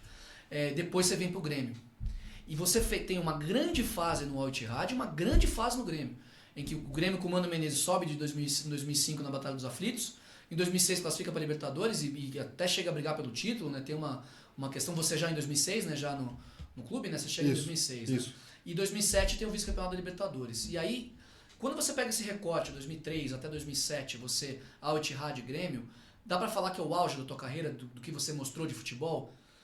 E aí, se sim, qual foi o time que você acha que você jogou mais bola? Eu acho que o auge foi ali do Curitiba de 2002, apesar de o Malutron ter desempenhado bem, mas não tem a mesma visibilidade e algumas dificuldades, mas acho que no Curitiba em diante ali até 2009, ali no Grêmio, 2008 talvez, com certeza foi o auge. Eu tive uma passagem curta pelo Santos, tive uma lesão muito séria, não consegui jogar o que eu poderia jogar lá, mas foi uma honra ter vestido aquela camisa. Jogou com a 10 do Pelé, né? Não cheguei a jogar. Você não chegou a vestir a 10 no jogo? Eu jogava com a 11. Ah, você jogou só com a 11? E em algum momento joguei com a 8 também. Mas joguei... meu contrato foi de 6 meses, porque eu estava sendo emprestado no mundo árabe. E de 6 meses, 3 eu fiquei no departamento médico, que eu quase quebrei o tornozelo, rompi os ligamentos do tornozelo. Né? Não consegui jogar direito ali, mas foi uma honra ter vestido e trocado na onde o Pelé trocou, né? Isso para mim é um presente de Deus. E outro presente de Deus, que foi logo em seguida, depois, foi ter jogado com o Ronaldo e o Roberto Carlos no Corinthians. Sim, né? Então eu quero chegar nesse capítulo também. Mas esse ponto que você me perguntou, nunca tinha parado para pensar, mas acho que muito provavelmente sim, 2002 a 8, 9, eu acho que foi um nível que eu consegui manter, sustentar de alto rendimento sim, muito grande. Se você me perguntar onde que foi melhor, eu acho que foi muito similar. Só que com variações diferentes. Essas variações é o que é de título. Por exemplo, no Grêmio, eu fui 2 vezes campeão gaúcho, um vice da Libertadores contra o Boca, que foi o melhor dos Bocas, que segundo eles falaram que ganhou das 6 Libertadores. Aquele Boca de 2007 era sacanagem. Depois a gente foi vice-campeão brasileiro em 2008 também. E aí um ponto que ia ser o time mais jovem da história do Brasileirão a ser campeão, se fosse campeão. Nós tínhamos 5 jogadores titulares da base. E a gente sustentava esse jogo. Eu costumo até dizer que... Porque muitos me perguntam, como é que não foi campeão? Eu falo que a culpa não é dos meninos, muito pelo contrário, porque eles nos levaram a brigar pelo título. Mas na reta final faltou experiência. E isso não é culpa deles. Mas foi uma história bonita também com o Grêmio nesse sentido. O Peré fazendo gol. O primeiro turno do Peré foi sacanagem. Peré e o Marcel fazendo também. o gol que nem água lá. O Rafael Carioca tava ainda, Tava. Né? William Magrão, né? Eram os moleques, né, que estavam lá, né? Isso. E aí, a gente é vice-campeão. E na Libertadores de 2009, que nós tínhamos um time muito bom também do Grêmio, a gente sai contra o Cruzeiro, num jogo muito complexo lá no Mineirão, que a gente poderia ter ganho lá. O Alex Mineiro e o Max Lopes perderam 2 gols que eles nunca perdem na carreira deles. Aí o Cruzeiro acaba fazendo o placar e aí a gente empata lá no Olímpico com 1 a menos desde o começo do jogo praticamente e não acaba classificando para a final. Aí o Estudiantes é campeão. Então onde que eu quero chegar? Não consegui os principais títulos do Grêmio. Apesar de ter ganhado 2 gaúchos, apesar de ter feito final de Libertadores, vice-campeão brasileiro. Eu fiquei na seleção brasileira da CBF, consegui a bola de prata, então isso já demonstra que eu tive uma boa passagem ali, né? No Curitiba, no segundo momento, um aspecto similar. Você ganha os estaduais, invicto, eu ganhei, nunca perdi um jogo do estadual para o Curitiba. Em 2002 a gente é campeão invicto, em 3, perdão, é campeão invicto. 2011, que eu disputo o estadual, é campeão invicto. E 12, a gente perde uma partida, mas é uma partida que eu não jogo. E eu não consigo os títulos da Copa do Brasil com o Curitiba. Um pouco muito semelhante ao Grêmio. Mas eu tenho uma passagem também tão bonita quanto. Já no Ittihad, eu consegui todos os títulos. E jogando nessa mesma performance. Por isso que lá, eu sou muito idolatrado nesse sentido, de ter conseguido as 2 Champions da Ásia, conseguido o título nacional da Copa do Rei. E eles me configuram como jogadores de todos os tempos da seleção deles. Então isso é muito... Eu fui convidado para ir para o Mundial, agora para fazer o documentário, então isso já mostra o que significa isso, né? Idolatria, né? Então lá eu consegui os títulos, sabe? Aí eu vejo às vezes o pessoal falar, mas é no mundo árabe, não sei o quê. Cara, é difícil, porque é um nível. Claro. É o mesmo nível. Hoje, por exemplo, o Cristiano Ronaldo foi campeão da Liga Árabe. Agora, nessa temporada depois conseguiu. de 3 ele conseguiu. Não foi na primeira. Ele não chegou nem ir para a final da Copa da Ásia, da Champions League. E ele disputou 2, 3, se não me engano. Caiu na semi na temporada passada, né? Eles caíram na Exatamente. Esse ano eles perderam como se fosse a Sul-Americana, perderam a final. Que eles não jogaram a principal competição, é verdade. Eles ficaram acho que em quarto na liga e jogaram a Sul-Americana, porque nem você falou. Então, eu só quero pegar um comparativo, porque não é fácil. Porque esses caras que estão lá estão tentando e alguns conseguem, outros não, mas enfim.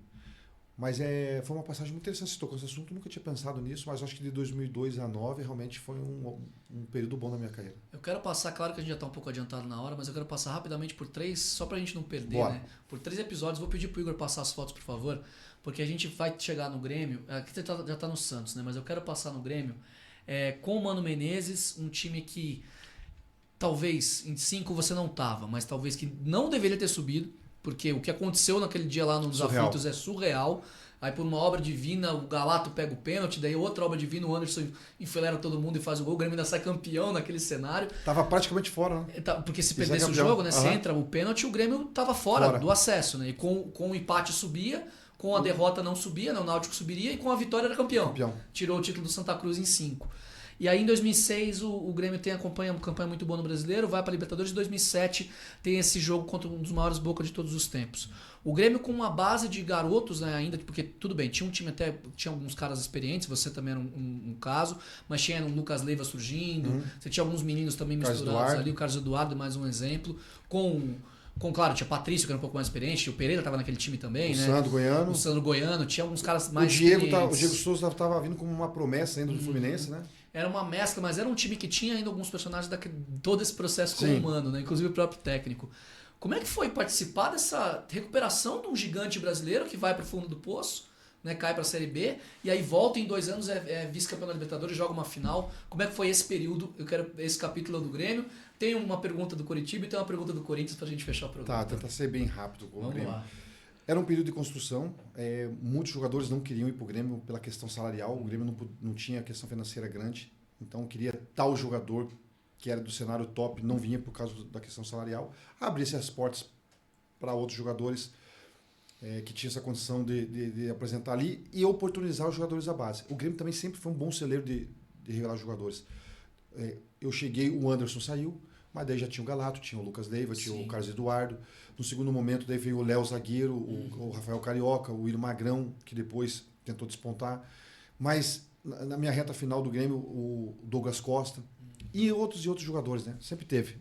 No meu momento lá, teve muitos. E aí essa reconstrução partia muito desses tipos de atletas. Né? De jogadores com fome que estavam vindo da base, jogadores que sempre sonhou estar no Grêmio e surgiu a oportunidade.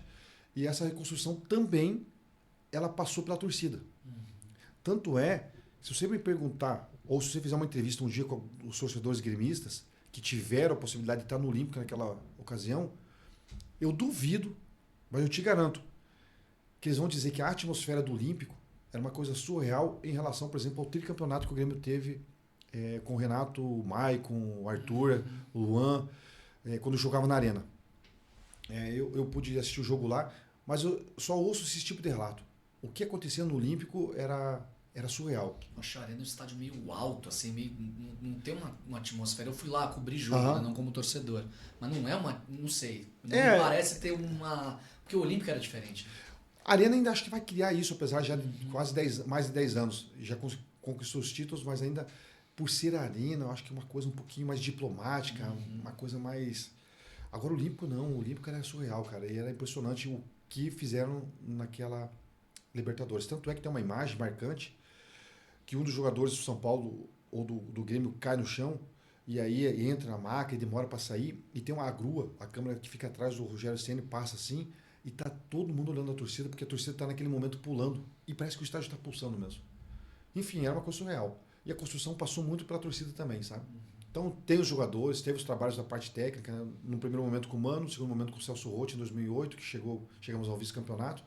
No terceiro momento com o Paulo Tuori, que a gente chegou ao vice da Libertadores, mas com esse tipo de Grêmio. que é um pouquinho a história do Grêmio, né? Tem muita luta, batalha, raça, aquela coisa toda. Então eu tenho um pouquinho essa identidade com eles, e eles comigo, esse respeito, e para mim foi muito prazeroso ter jogado nesse clube.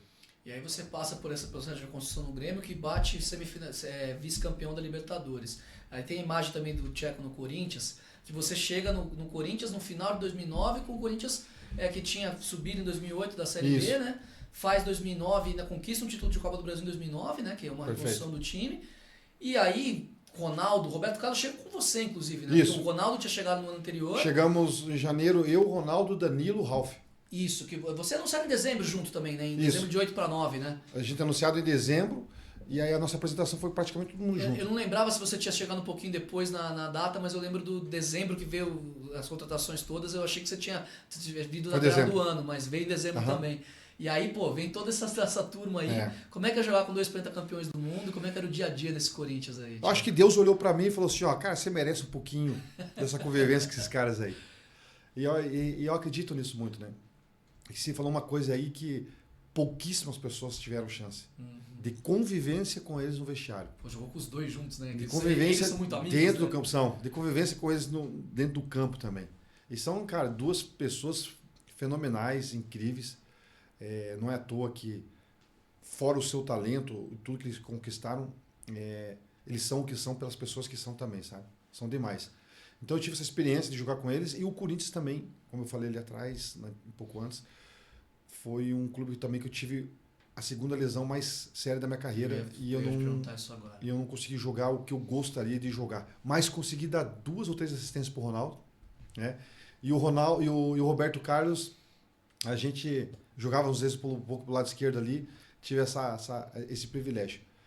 Cara, eu sou muito sortudo, né? Sou muito lisonjeado, assim, porque a gente aqui em Curitiba, no Paraná, tem vários atletas, né, surreais, né? O Elber lá de Londrina, que jogou em seleção com vários atletas lá na Alemanha, enfim, o próprio Paulo Rink, que jogou na seleção da Alemanha. Aí a gente vem com o Ricardinho, com o Alex. Aí eu tô falando mais pessoal da minha geração, né? Nem vou lá mais para trás. E são caras assim, esses são da primeira prateleira, esses que eu estou falando, né? Pô, eu tentei galgar alguma coisa dentro das condições que eu tinha, me sobressaí em muitos momentos, e por isso que eu falo que são presentes de Deus para mim ter jogado com esses caras aí, né? Então foi muito como é que eu vou te falar? Foi muito glorioso, muito, sabe? Não consigo achar uma palavra legal para jogar com eles. Pergunta pro torcedor do Coritiba e do Grêmio se você não foi primeira prateleira, pra você ver o que os caras te falam. Não. Inclusive, não sei se você vai lembrar da entrevista que a gente fez anteriormente, lá quando eu trabalhava na rádio. Eu fiquei na seleção do Olímpico. Eu te falei uma vez, e eu continuo achando isso, que você jogou mais bola que o Beckham. Você comentou. Eu te falei isso aquela vez, você falou, imagina, você jogou, o Beckham só sabia bater na bola, tipo. Não, você batia na bola e jogava muito. Era um baita jogador, Às vezes as comparações e semelhanças assustam um pouco quando a gente quer falar sobre especificamente esses detalhes, né? Mas o homem jogava muito. Não, jogava, né? Mas você jogava mais. E aí, fechando esse capítulo do Corinthians, a gente fecha, vai passar também por umas fotos aqui desse teu período de preparação como treinador. Algumas fotos de imagem do Corinthians também, né? Do teu dia a dia por lá.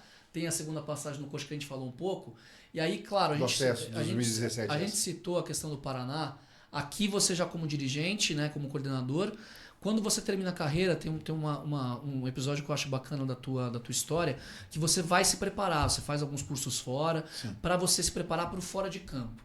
E a minha pergunta, por você ter passado por várias funções, sempre foi ser técnico? Ou você queria ser coordenador, queria trabalhar com o futebol, mas mais na gestão?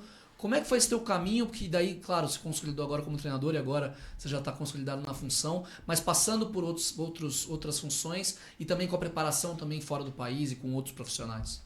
Quando aconteceu de me aposentar, que foi na decisão contra o Palmeiras da Copa do Brasil em 2012, o Curitiba, o Felipe Jimenez, o pessoal me oportunizou de ficar como auxiliar permanente do clube. Quando eu passo para a primeira semana... Depois do que o Hilton fez lá, tinha que aposentar. Depois que o Hilton lá fez lá com a gente lá... E o homem tá pitando copo, hein? Tá pitando copo. Tá pitando bem ele. Tá pitando bem. Vamos tirar o chapéu pra ele. Agora tá pitando bem, né, Agora tá pitando bem. Naquela época ele não pitava muito, não. Né? É ruim pra esses detalhes, né? Mas quando eu tô na semana, assim, na primeira semana como auxiliar, cara, a gente pensa que sabe tudo, né? Mas é um mundo totalmente diferente do outro. Porque quando você joga, você só se cuida de você, presta atenção no que o treinador fala e tenta desempenhar o jogo. Agora você tem que falar para 11, 20 jogadores, 30 no elenco, organizar staff, organizar treino, organizar metodologia, modelo de jogo e por aí vai. E eu falei, nossa, é mais embaixo o buraco aqui, né? E aí o que eu penso? Vou fazer um programa uma programação de técnico para mim. Falei, todo treinador que vier é como se fosse um estágio privilegiado. E eu começo a notar os trabalhos bons, aqueles que eu acho que não são bons, não é que é ruim, é que dentro daquilo que eu imaginava, não vai caber para mim isso aqui. Então eu tirava, como é que o preparador físico trabalhava, como é que era isso, como é que aquilo. E eu começo dentro do Curitiba, fazer um estágio privilegiado. Aí, com o Marquinhos Santos, eu sou auxiliar imediato dele do clube. O Marquinhos acaba saindo, entra o Chamusca acaba saindo, eu pego aqueles 3 jogos na reta final do Curitiba em 2013. E a gente não cai. E foi minha primeira experiência. O jogo de Itu lá contra o São Paulo. Exatamente. Né? O primeiro jogo lá em Caxias contra o Inter, que estava para cair também, um jogo difícil, empatamos. E se a gente perdesse um jogo, a gente estava fora. Daí a gente pega o Botafogo em casa, que estava brigando pela Libertadores e classificou, nós ganhamos de 2-1. Tem histórias legais desses momentos. E aí depois contra o São Paulo lá em Itu, porque o Morumbi estava sendo preparado para a Copa das Confederações. E aí a gente consegue classificar, permanecer. Foi um momento muito surreal também na minha vida, minha carreira, com aquela sensação de dever cumprido, sabe? Depois que eu fui entender a importância daquilo também.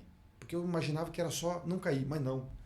Foi uma sustentação de 60 milhões de economia, de não perca de patrocínios, e de não sei o quê. Aí você vai entendendo que responsabilidade que é essa parte de ser treinador. Mas enfim, fico um ano como sub-23 do Curitiba, como treinador, aí voz ativa para os jogadores, voz ativa em todo o trabalho de treinamento, e você começa a se moldar. E aí quando eu saio do Curitiba, da maneira que eu saí, também foi uma coisa meio chata, mas são coisas que acontecem, eu vou um ano sabático de intercâmbios e estágios nos clubes. Eu fiquei 15 dias lá na Inglaterra, aí em alguns times aqui no Brasil, com treinadores que a gente tinha uma certa entrada, para entender todo esse cenário.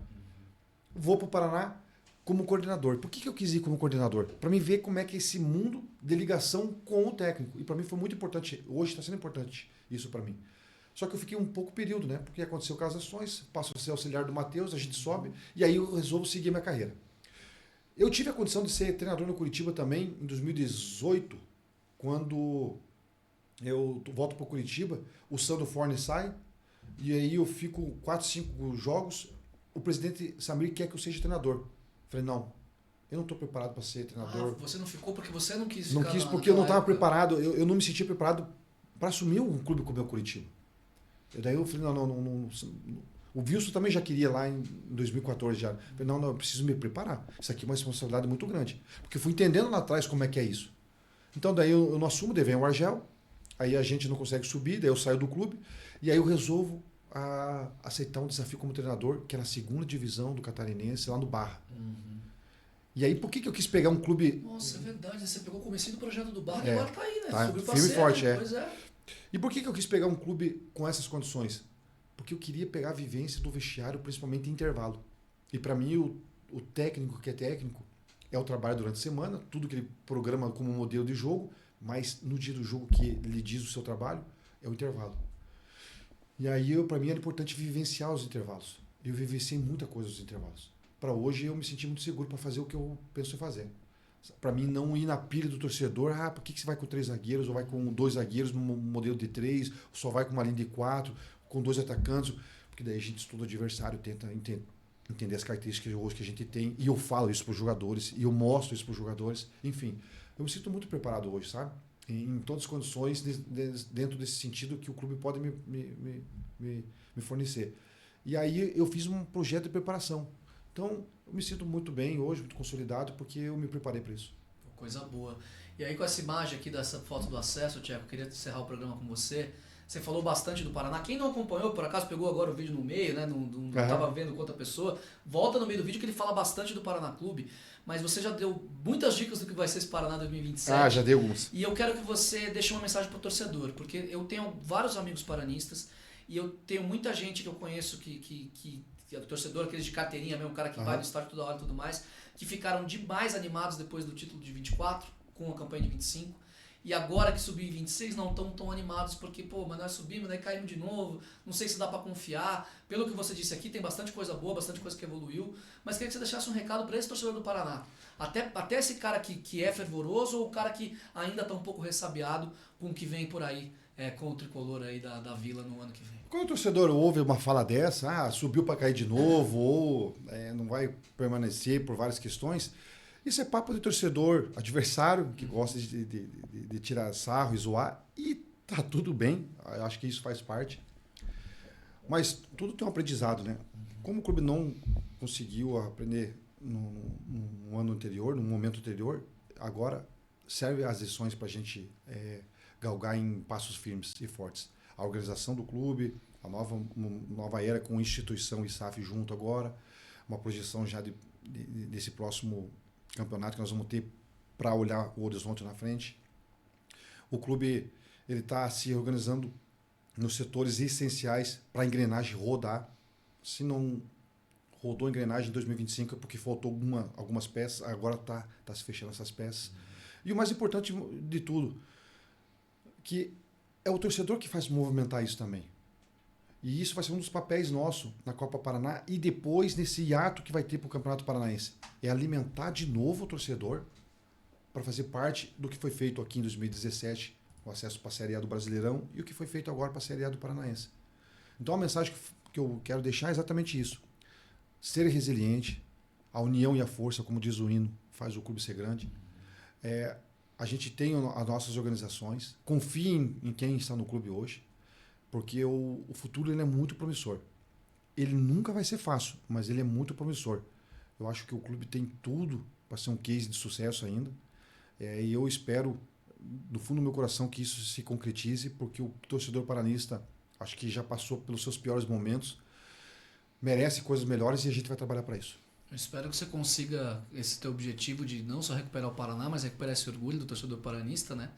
E que o Paraná volte, né? Que consiga essa vaga no que vem na D, né? Que a gente tenha o tricolor forte de novo, porque se for pela questão só da torcida, é um time de Série A do brasileiro, né? Verdade. A gente sabe disso, né? Com certeza. Então, muito sucesso para você, Thiago, que você fique muito tempo por aqui. Como eu disse, eu sou suspeito que eu gosto das tuas ideias de jogo. Eu acho que é um jogo de futebol agradável de se ver. Espero que o Paraná consiga também manter essa essência no ano que vem. E brigadão pela tua presença aqui. É um prazerzaço te receber aqui. Obrigado. No nosso de Prima. Muito feliz, bate-papo, foi bastante coisa, mas passa muito rápido. A gente conta um pouquinho das histórias, sempre tem coisas novas para falar.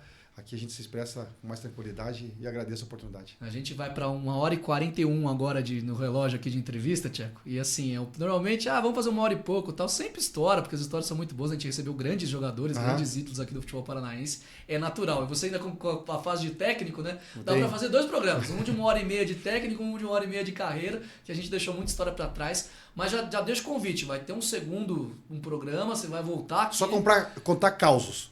Para contar causos. Quando você também, o Paraná vai estar muito bem, a gente vai fazer um programa só com as histórias também, só com esses bastidores. Tenho certeza que você vai ter muito sucesso na tua carreira e a gente vai ter muita resenha ainda para fazer por aqui. Obrigadão pela presença, viu? Valeu demais. E obrigado a você também, que sempre nos acompanha aqui no De Prima Com, aqui na Pinha TV. Toda semana, um convidado especial aqui do futebol paranaense, um personagem que fez história nos gramados pelos grandes times aqui do nosso estado. Deixa o like, compartilha o vídeo, ajuda a gente a continuar crescendo aqui na plataforma e a gente te espera no próximo De Prima Com aqui na Pinha TV. Valeu! Lá vem o ataque.